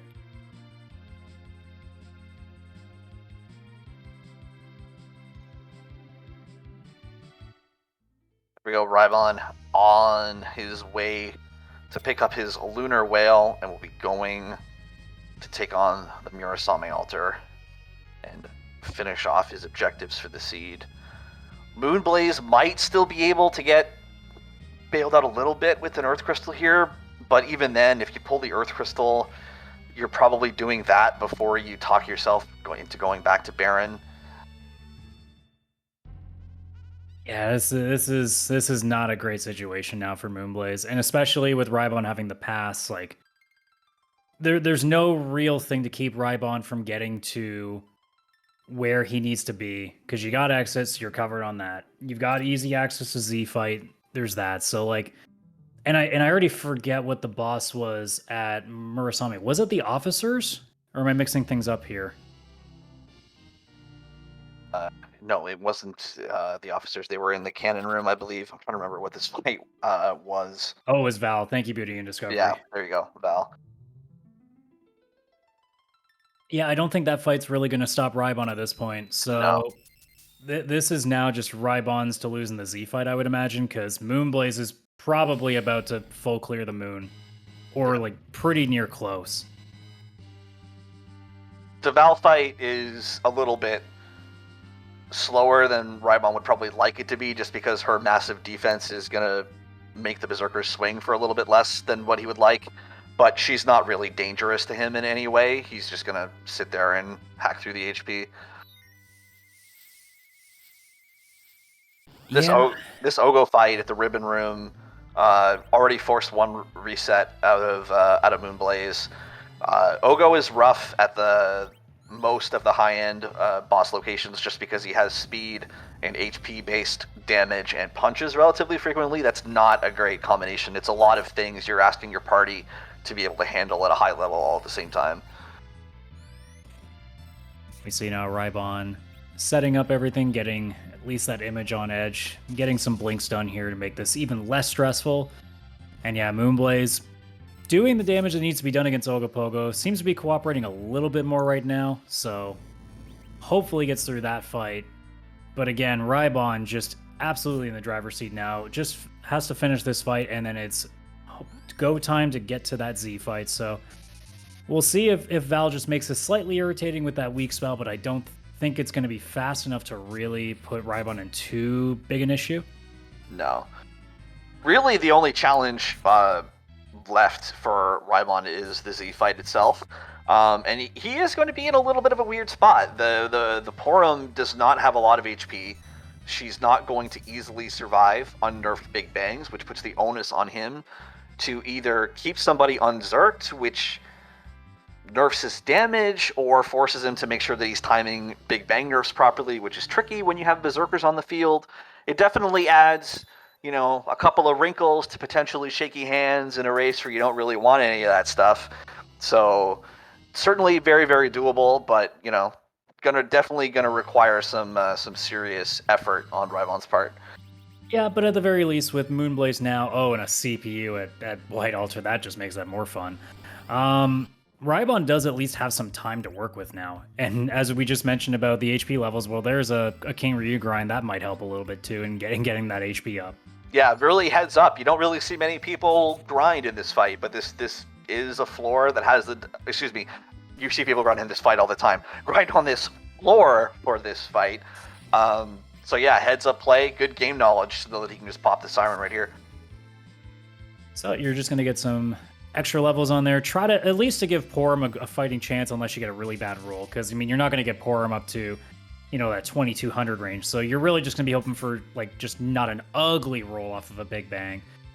So you're still going to have to... Well, I guess you're not nerfing because you're going to berserk both of them. So you're just going to be kind of hoping that things go speed-wise, that you're getting that refill and potentially avoiding too much danger, because if that Eddy goes down, that's a significant amount of damage you're losing. Right, yeah, that's the thing, is that your edge, is not geared to the 9 tier, so he's definitely going to chip in significant damage, but he's not going to be swinging for 4k or anything crazy. So you're almost certainly going to be facing multiple bangs here, so you have to be on your toes enough to be able to deal with that. I'm also, because I don't remember what Rhybon currently has on that edge, I don't even think have we seen a shiny sword in the seat at all, because I don't recall seeing either of them. I don't think we have. No, I don't remember any off checks, and there weren't any in the Copal shop, so... I'm not even aware about a ninja sword, but I may have missed one of those, but the most that I remember was a full moon. I'm not sure what the other weapon on Rhybon's end would be.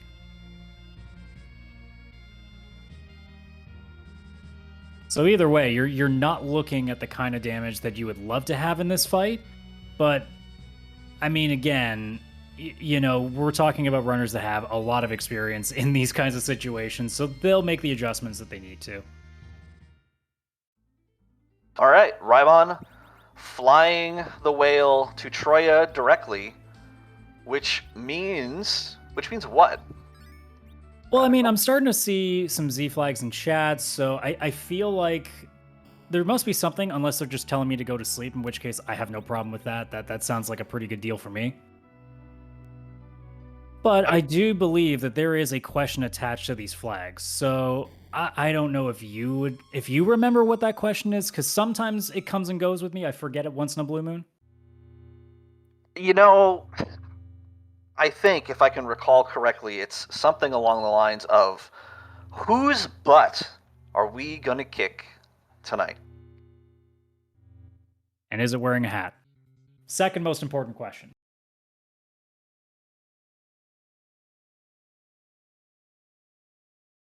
Yeah, Simbu pointing out in chat that Rhybon placed his battle speed on battle speed 3, which personally, the only reason I can think of off the top of my head to do that is to try and make it easier for himself to get his Big Bang nerfs in. So we'll have to see if that is in fact the strategy that he's employing. Yeah, I mean, as a newer runner, that's usually the speed that I run at because it gives me that window that I need because I have nowhere near the level of confidence to nerf at any higher of a speed. So if that's really the goal here, that would make a lot of sense. Yeah. It's just a little, it is a little strange because typically if you're going with Berserkers, you want to put your battle speed all the way down just because it allows your Berserkers to clog the queue for Zeromus the most. But so that is why it's a little bit odd, but I would have to assume that that's what he's looking at doing. He's trying to give himself less variance here. He's trying to take the variance out of Zeromus' hands that he high rolls this Porum for more health than she's got with a Big Bang. All right, I love this sprite. I have not seen the Metal Sonic sprite before, and it is awesome.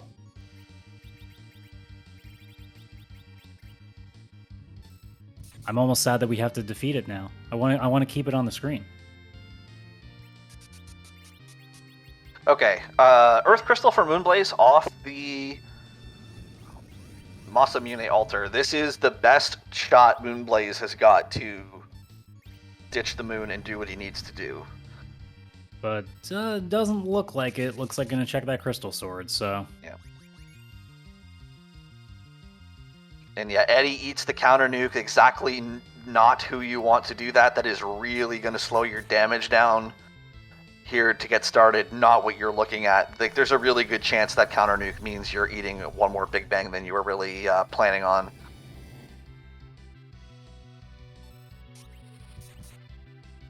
Well, we'll see how things shake out, as I try to make a really, really bad pun in that case. I see what you did there.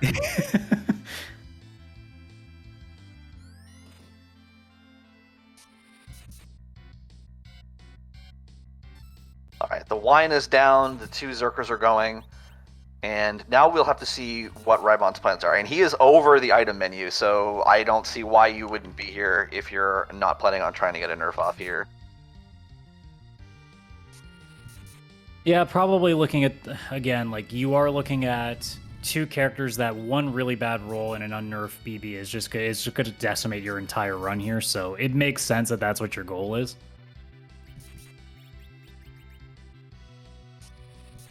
Right, and Vanilla Wyvern, hooray.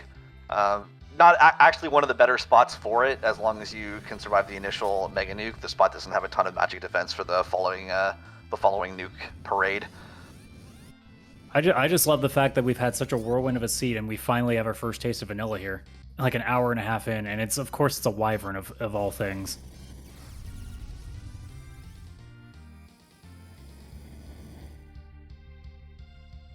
Well, we see the nerf there. Eddie just barely survives, so that is good news so far. Yeah, fantastic news for Rhybon. Now he's probably hoping he doesn't see another one, and with Eddie going down early, might not be the case. We'll have to see. Yeah, I mean, the damage we're seeing out here is very good so far, so you're really just kind of hoping that things really chug along here. And, I mean, even if Eddie goes down at this late, you might still be able to salvage it. It's just, if you don't have to think about it, it just makes that even less stressful. And I'm sure that's what Rhybon's just crossing his fingers for.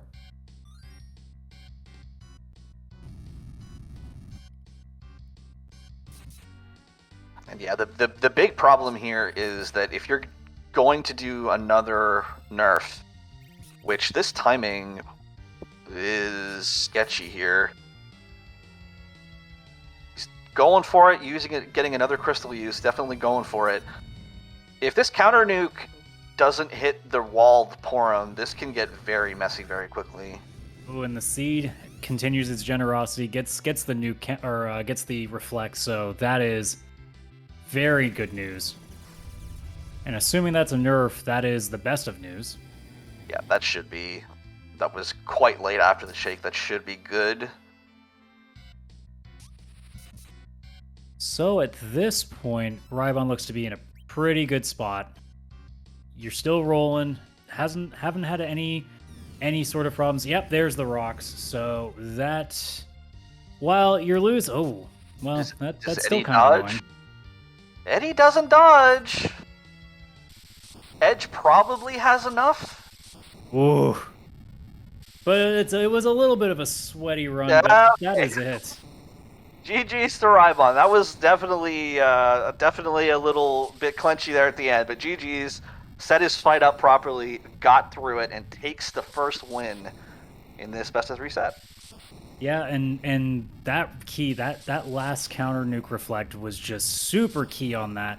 The rocks did make it a little more stressful than it needed to be, but thankfully works out in the end. So with a time of 1:30:42, Rhybon takes match 1. That puts him up 1-0, and we are joined by Rhybon. GG's to you for that excellent run. Thanks. It was a little tight at the end, but I'm glad I pulled it out. Yeah, I was going to start off by saying you were probably thinking, okay, everything's perfectly fine after that last reflect, and then all of a sudden, hey, how would you like to be one rock away from potentially resetting? Yeah, definitely didn't feel very good at the end there. When I got that siren from the Murasame altar, I'm like, oh, so you're telling me I need to do more of a grind before I take on Z. Okay, Gold Dragons, but do I really want to go down to the Fame Arch and pick up a few more sirens and do a few eggs? I mean, that would be the safe way to do it. But moonblazewolf is an excellent runner, and at that point, I raced with the Discord room closed or minimized, so I don't know if they were finished yet or not. And I didn't really want to take the chance, so I just went with it. Well, and it paid off pretty well, and a lot of really the routing that we saw in this sea. I mean, Harp basically was the key to everything, and we were actually wondering that you were going to go to the moon at some point, and then you suddenly turned around and went to Harp. What was your thinking on that one? I was remembering a race from last night. I don't really want to spoil anything in case anyone hasn't seen it, but there was one particular race that was decided by someone checking Keyless Tower or a final Earth check, and someone not. And at that point, I felt like this was the time to check that. I didn't know if I was ahead or behind at that particular location, at that particular point.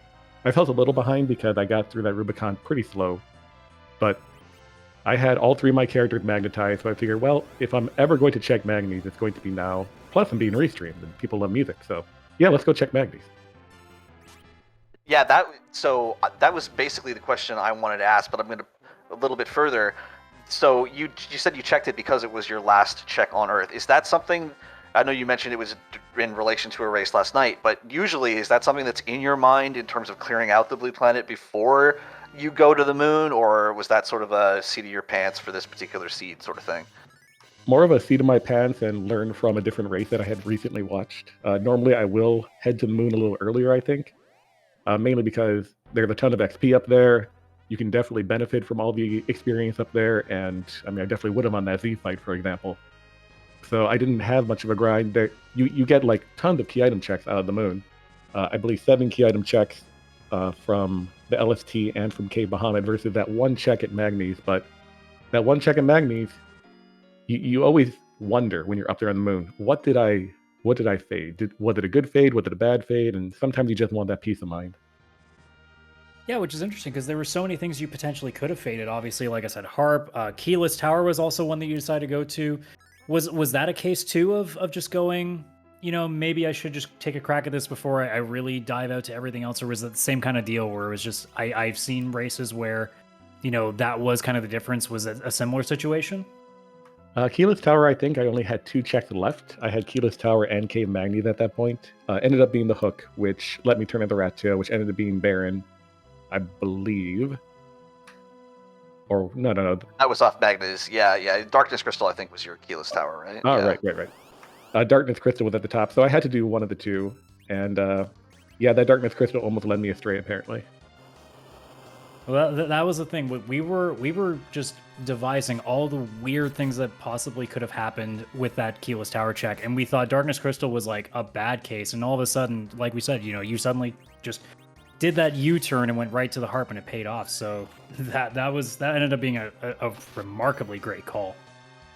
I've learned my lesson from that berating that Scala Kitty gave me a couple of weeks ago regarding saving. So I dropped that save next to the whale just in case Twin Harp ended up being a whole lot of nothing. That way I could just, save scum right back to the whale and head up to the moon and just accept the 2 or 3 minute loss of checking that Harp. But luckily it paid out. Wow, it was fantastic. You played really, really well. I did want to. You mentioned about the Rubicante fight going really, really slowly for you. when you decided to take those 2 Fame Arch spots out early, how much were you considering leaving those 2 locations for post Moon Grind or post more levels at least to get through them faster? Because there's definitely a thought of, I can do this, but should I? And I know there are objectives, but we did see Moonblaze, by leaving it, manage to get through that fight quite a bit faster overall. So I'm curious as to what your thoughts are for that. I believe by that point, there were those 4 checks left: Cave Magnes, Keyless Tower, and both Fame Marsh spots. So without any real progression otherwise, I didn't really think that doing the Fame March was a bad idea. I did do those 14 Sirens beforehand. I had to run from one, unfortunately, because I played that a little poorly, but I figured with Spoonward, I would be able to get through whatever was down there. I was kind of hoping for Elements and not Rubicon, but ended up being Rubicon regardless. But yeah, I was a little upset afterwards when I was playing with my inventory and I noticed, oh, I had an Ice Claw. Damn, that would have been, really useful to put on edge a little earlier. But, lesson learned. Yeah, we were actually wondering if that was in your inventory. So, but again, it seemed to have not been too big of an issue. You still got through it pretty well, regardless of just how much of an irritating fight it was. Absolutely. I personally have one final question for you, Rhybon, and that is, after spending all that time going through that Rubicante to climb Keyless Tower and get the Demus fight, I want to know, did your eyes actually roll into the back of your head, or how did that happen for you? Oh, you mean when I saw the Demus up there? Yeah. I mean, I wasn't too upset about that. I mean, I figured by that point, Spoonward was around like level 42, level 43. He would take relatively quick work out of Demus, but yeah, no, I was. It was just yet another slow fight. Right. Slow fight after slow fight. Yeah, that's why I was getting to it. I know personally, if that was me, I'd be like, after spending all that time going through the Rubicante fight, I'm like, okay, at least I'm going to go to the top of tower and have something I can just berserk everybody for and hack through it in 30 seconds, and then the Demist is there. I would imagine what would have come out of my mouth. So I was curious if that was the same for you. Yeah, a little annoying, but happy to get those annoying fights out of the way early and relatively easy spots. Top of tower, not too difficult. Leviathan spots, a different story. So obviously, with this victory that now puts you up 1-0, you have not yet to lose on the bracket stage. Actually, I don't even think you've lost at all yet in the Adamant Cup, have you? No, not yet. So you're in a place of quite a bit of power at this point. With one more win away from Final Four, like how are you feeling at this point with the way that your game has been going so far in terms of like all your decision making, your routing, just the ability to get through all the boss fights in this flag set? Just how are you feeling as we stand, still undefeated? I'm feeling relieved because Moonblaze is an excellent player, as I said at the top of the interview, I believe, and I really just wanted to make sure that worst comes to worst, we'd have a game on Sunday, because I think we're the only game scheduled for Sunday right now. So, our next game, I believe, is Friday evening, I believe 9 or 9:30 p.m. I think 9 p.m. And if I happen to take a loss there, then I'm glad that at least we'll have another game this particular weekend. But yeah, just relief. Moonblaze is a fantastic opponent, and didn't want to underestimate them. And, well, looks like I just got lucky routing this time around. Well, I don't know about lucky. You certainly played exceptionally well and should be very proud of this one. And good luck in at least your next couple of races. And looking forward to seeing how this one between you and Moonblaze shakes down. Of course, thank you for the good luck, and thank you, CF Radical of Iraq, for the comms, Beauty and Discovery for the tracking, and Harumph for rolling a harp required seed. I knew you had it in you. Yeah, GG's, Rhybon. That was a fantastically run match tonight, and we hope to see the exact same level from you in the next potentially 2 matches, but we'll see how that shakes out on Friday. I'll do my best, but thanks again. Y'all have a good night. So that was your winner, Rhybon, stopping in for an interview, and Blaze gets through that gauntlet fight and is now on their way to the Luca Cave, where they will start the chain that moves them towards the Pan. Yeah, assuming Moonblaze goes to Luca Key over Earth Crystal, you know that Moonblaze is going to be just fuming when they discover that that's what they need to do the entire time, when they skip that all gauntlet a long time ago. Yeah, that's true. He could actually see the Earth Crystal first, potentially. Nope, gonna decide on Luca. And it'll be interesting too what they decide to do when they see that legend sword, because you could pick up the item there from the smith. That's an adamant armor, but you also do have a pink tail. So if you really just wanted to have just a little bit of adamant armor, you do know you have one sitting there. Yeah, I don't think we'll. I could be wrong. I don't think we'll see the Kokol turn in from Moonblaze. I don't think he's going to think there's enough value for that. But I would be shocked when you're relying on Spoonward to not take the time to turn the pink tail in. I mean, it could also be a case too, like we thought last time with Rhybon checking the Forge as well, that maybe you're looking for something for Edge as well. So that might be something that Moonblaze considers, but at this point in the game, it might just be I got a pink tail, I know I have an adamant armor, I can basically solve the one problem that I think I need to solve, so.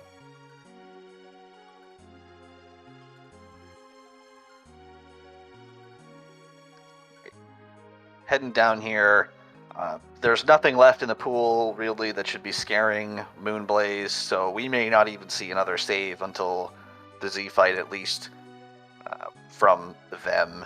No, we know Golbez is gone, Wyvern is gone. There's just not much that this team is not going to be able to handle anymore.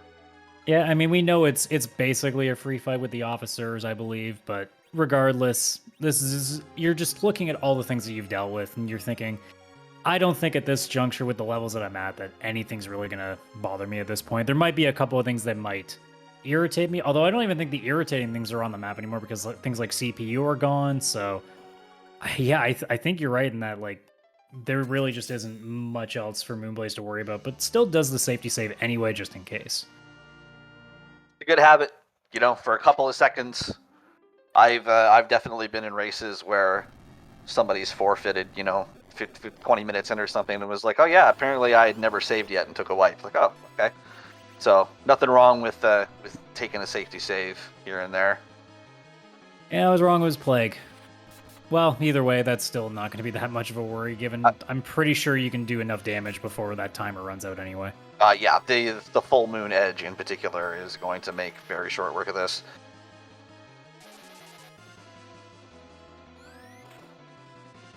So assuming the path is basically to go mode at this point too, it really just seemed like this race was shaping out to be all like every time we thought we had a kind of a grasp on what was going on, it completely shifted until Rhybon finally made that call that got the sand ruby, well, the pan that led to this. Oh no, sorry, I'm really mixing my stuff up again.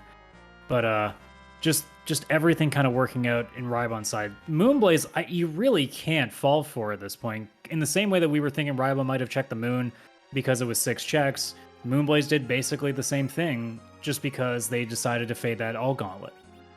No, I don't mind the way Moonblaze routed this seed 1 iota. I think the way he attacked it makes a ton of sense.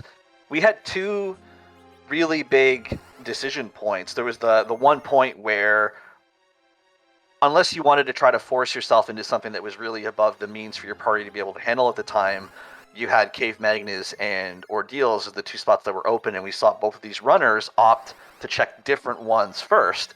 And Moonblaze was actually the one who overlapped. Both wind up being required. And Moonblaze was actually the one who overlapped and got the progression in both done first, which was really super interesting.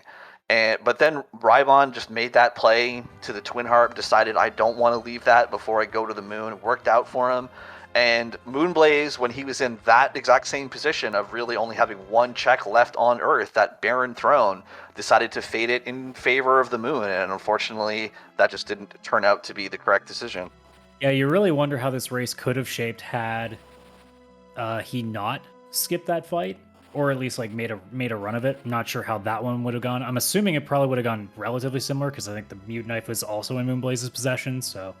Yeah, assuming he had the agility set up to be able to take the Conjurers without them summoning anything the way Rhybon did, then yeah, it would have been a very, very similar fight. And I think this seed would have been extremely close had he decided to make that decision then. Yeah, I mean, instead of what's looking to be 20, 25 minutes, we could have been talking anywhere between like 5 minutes and like less than a minute. Like, this could have been very close had everything gone the way that we were starting to think it was going to go.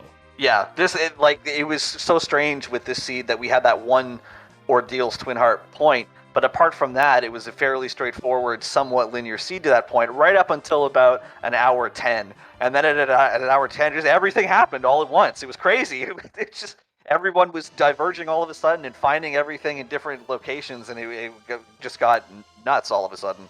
Well, with the amount of U-turns we saw, like we said with Rhybon suddenly deciding to check that harp, Moonblaze did a similar thing where we pretty much assumed that they were going to check or to go do those 2 Town of Monsters fights, and then suddenly deciding, you know what, let me check Keyless Tower first, and that was the Darkness Crystal. So it was kind of the case where like both of our runners were making amazing calls, and it was just going to be a matter of who made the first mistake, and it just unfortunately for Moonblaze happened to be him.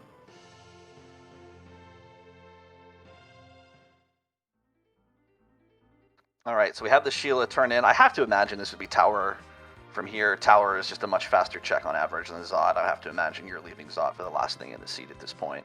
And yeah, traveling south from Fabul would probably confirm that. Just going to be grabbing this Adamant Armor for your Spoonward first. Yeah, it's right on your path. Might as well get that over with, and then hopefully make the call for Tower and then finish this off.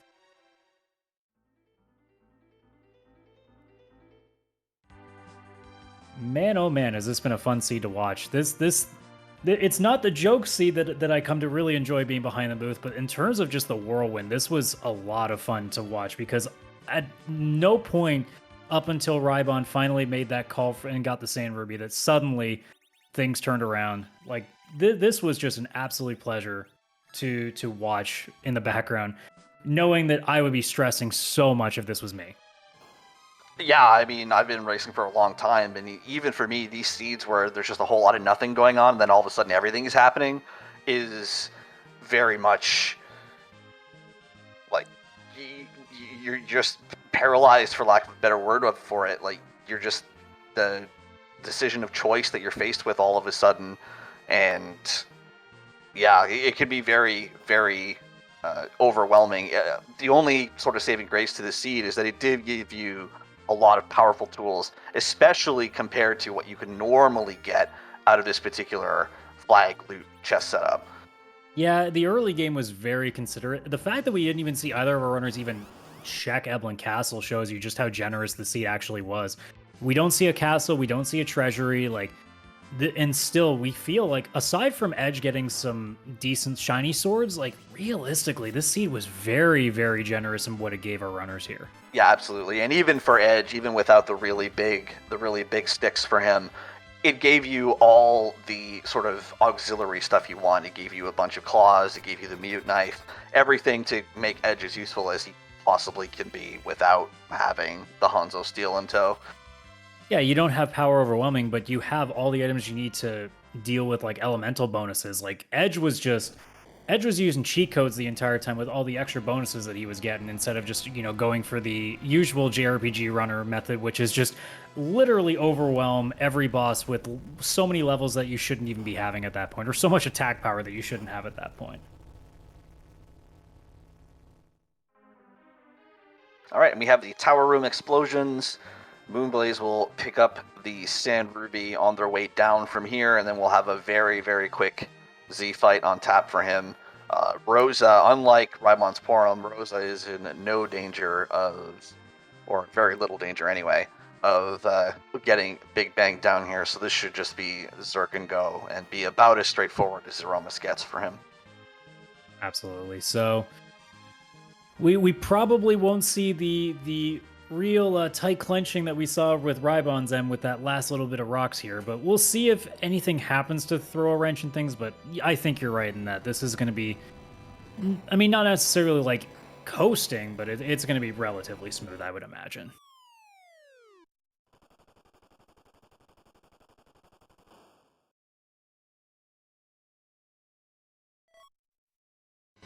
All right, and with that last airship trip to Zeromus in tow, take one last opportunity to thank the admin and the Restream team here for the Adamant Cup tournament in general, which has been fantastic, and for this race in particular, for Harumph and Beauty for doing the behind-the-scenes work.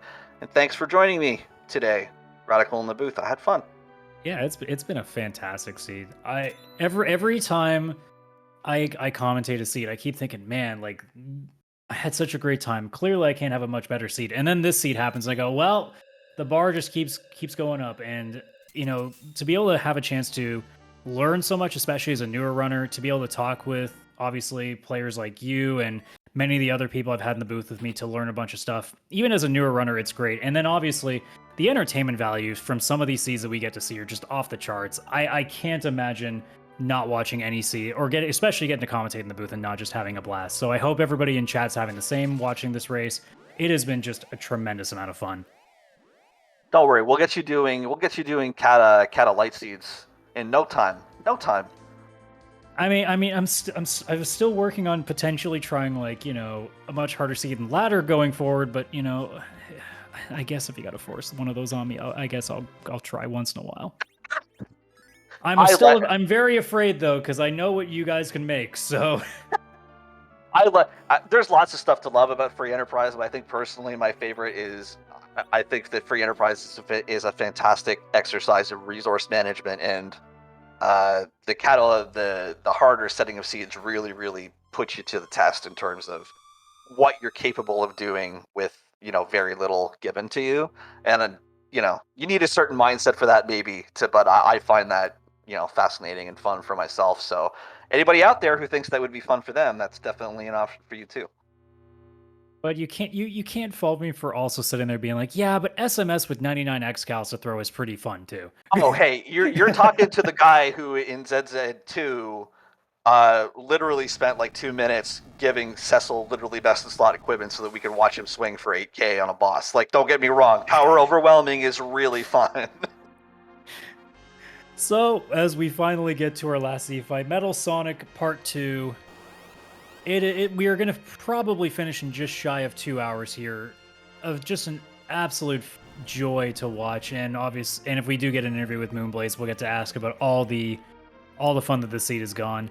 So yeah, one more time, the Z flag starting to come up in chat. We get to see that metal booty that Metal Sonic is coming up with. Also, an interesting question too. Do you think the background of this seed might have a butt somewhere too? Is there a steel butt in this entire I don't know if you call it looks like a roller coaster, but I'm not really sure what level it's taking from. So it kind of just looks like a coaster.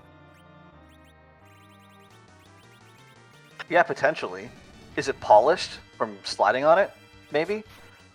It also might be electrified given the Metal Sonic, so it's hard to tell. Yeah. Might not be the best slide. I mean, I guess the question is can lightning be a hat? Is that... I mean, it does have a bit of a point in some spots. It could be a pointy hat. You do have a valid point. I mean, I realize in this sprite it's more of a shawl, but And wow, Moonblaze actually taking an immediate big bang there and deciding to take himself a quick reset. That Tella's agility, I don't believe we ever found a curse ring. I didn't notice it if we did. So his agility situation's not particularly great right now. Do always have the option of flying to Mysidia and picking up that Sid, but it looks like the Rosa might be a little bit over 28 agility, which will work for his purposes. Yeah, I know for sure we have not seen a curse ring in this seed, so that just chalked it up on the list of a lot of things that we didn't see that could have just made this even smoother for our runners. Like I said, the aforementioned shiny swords earlier. I'm trying to think. Is there any major J items that we didn't see? I don't think we were missing any J items that would have really overhauled this. So, but even then, you're not spending a lot of money on items as a whole. You're really just looking for them in chests on this flagship, with the sell being at quarter. So, yeah, you generally earn enough money to buy maybe one fairly large stack. We saw both runners get a fair amount of sirens and Bacchus wines, but you don't really have the money to then go ahead and do that and also pick up 5 coffins, 5 hourglasses, or whatever. It's just not feasible. So we'll see now with the different set of agility set here, if that makes things a little more smoother for Moonblaze. I didn't get to peek what the number was, but I'm just going to assume that that was a bit of a better situation, like you said, just being a little bit more over 28 on this case. Yeah, this is exactly the situation where that ninja hat, which I mentioned about an hour and 55 minutes ago, it comes into play, because this Rosa without it is probably in the high 20s, but not quite hitting that 28 threshold, but the ninja hat probably puts her at 28 or 29.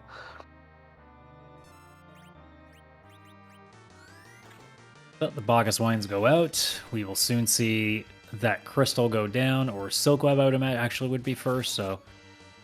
Well, we'll see how this shapes out. I think still, if everything's set up accordingly at this point, it's going to be not the most stressful fight, so it should be okay, but, you know, stranger things have happened, I guess. Yeah, we're in a good spot here. We have the Silk Web out for the nerf. Rosa's probably not the ideal target, but okay, it doesn't roll large enough to be dangerous, so yeah, this should be pretty much smooth sailing from here. There is kind of an added joy in the fact that there is a background to the sprite, so it almost feels like it's no longer just a shake, it's an actual earthquake, because even the ground is shaking. I'm not a big tech person in terms of like retro tech like this, but every time I hear about like all the magic that everybody had to do to make stuff like this background work on the technology that was available at the time is impressive. Yeah, you get all of these images that Skull Kitty, and I believe some of them Boardface, I think, is the other one, because it's definitely past my time in here. I think Boardface is the other one that I've heard that does some of these. Yeah, Boardface, the original dev for FF4FE. Everybody knows what Board AI is if you've been around as long as I have. And yeah, he deserves a ton of kudos for coming up with and developing this to the level that it's at. Super nice guy too. Met him at RPG Limit Break a few years ago.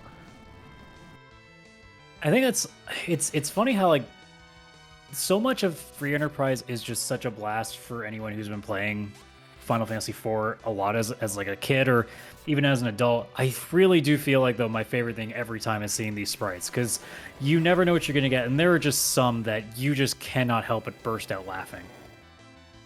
There are some great ones. The first time I saw Bigmus, I definitely laughed out loud. I couldn't contain myself. So a Big Bang did go off, and Edward was cast aside here, so I don't know if we're at a point that's necessarily a break point, but it is more of an annoyance, I think. Okay, throwing the Berserk back on Edge, I was thinking you could maybe get a life off here. The nukes make this dangerous, particularly for Edge, because Edge is not going to be sitting around with a ton of magic defense. Usually, if you don't have a ninja shirt on him, or potentially something like a protector or rune ring, he just doesn't resist magic very well. I've had so many 2400 HP Edges get taken out by nukes. It's crazy. But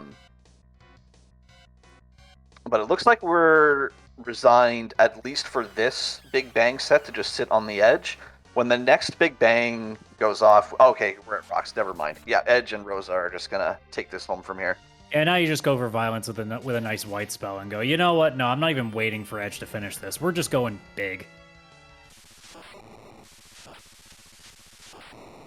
And with that, there it is, just shy of 2 hours. 1:59:16. GG's to moonblazewolf.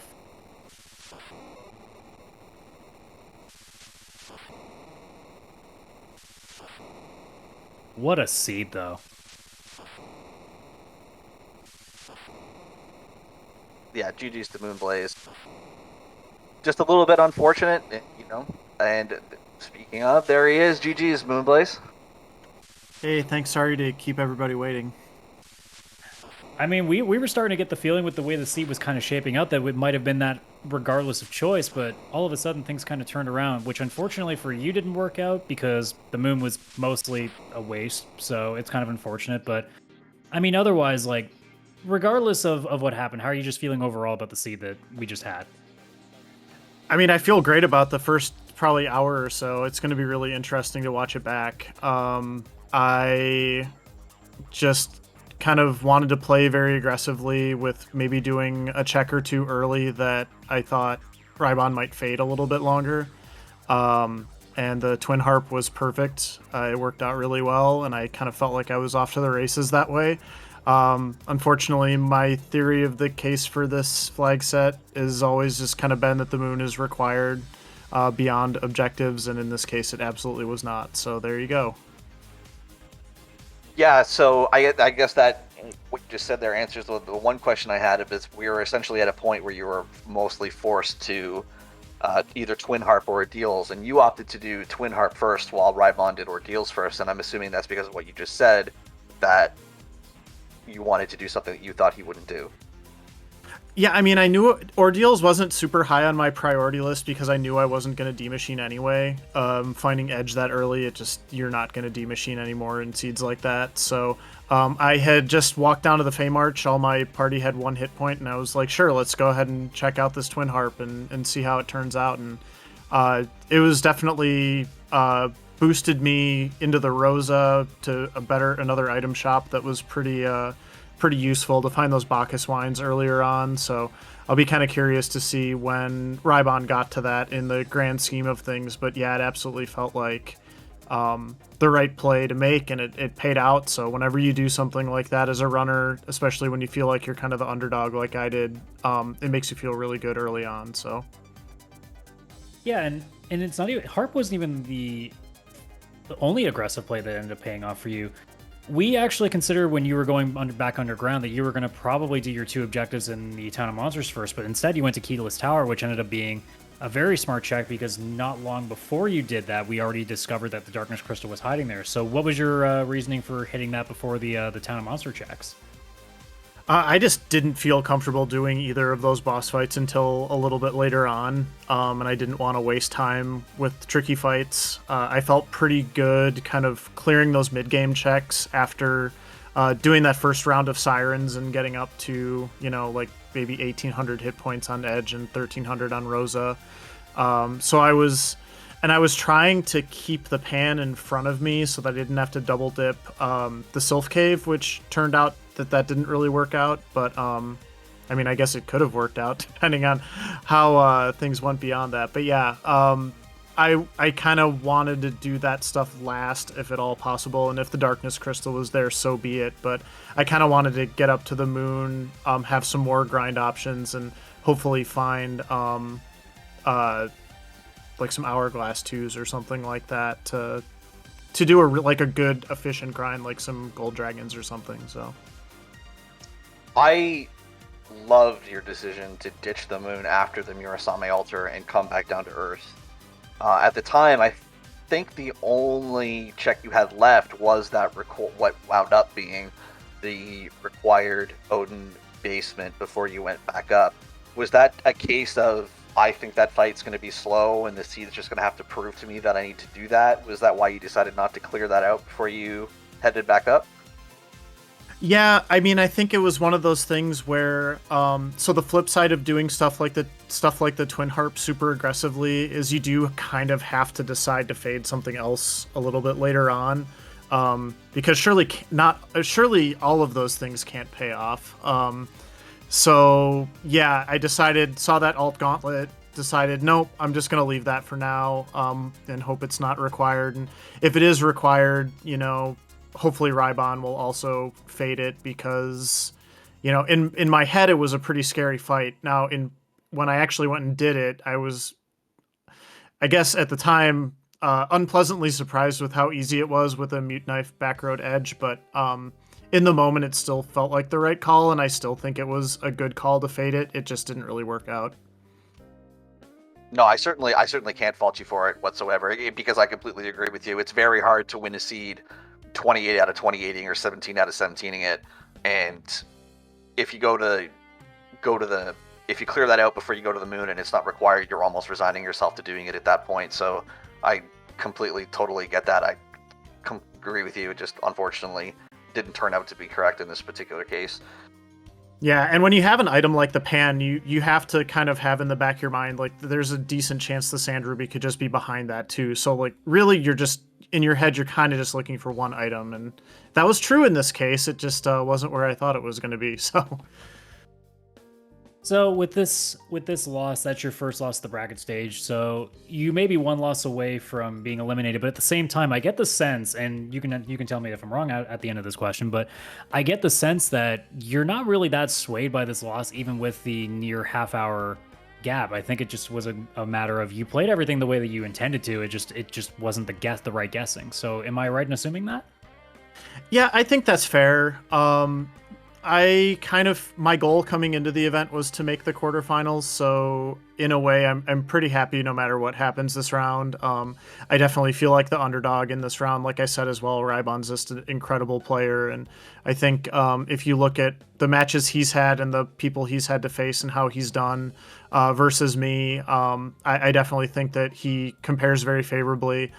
It'll actually be interesting to sort of see how we look racing head to head, because I haven't watched him race that much, and I don't know if I've ever raced him head to head in like a one-on-one like this. So I'm kind of curious to watch that back more than anything. But yeah, this race was definitely a lot closer than the gap, and I think if I do that alt gauntlet before I go to the moon, I probably am within 5 minutes one way or the other, either on the winning side or the losing side. So this was a very particular seed, very specific route that you had to do, and a lot of stuff that you could do to waste time. And GG to Rhybon for getting it right. That's just how it goes sometimes. So No, yeah, completely agree. I think when you watch this back, I think if you had decided to do the Barren Basin before you headed to the moon the second time, I think this race would have been extremely close.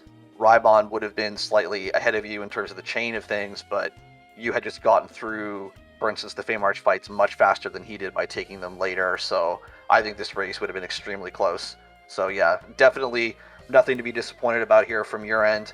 And I just no more questions from me. So I just want to say good luck to you in your next race, and hopefully we'll be able to see at least a tight 3-setter between the two of you.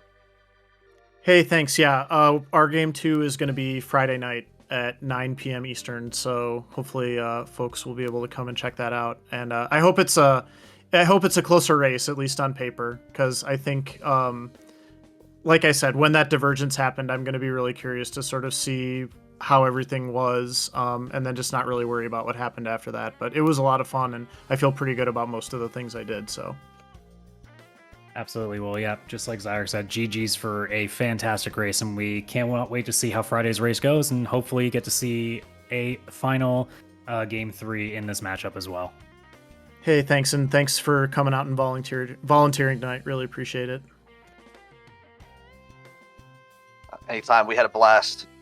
And with that, chat, we hope that you also all had a blast with this fantastic race. Extremely interesting. I love the strategical implications of this one.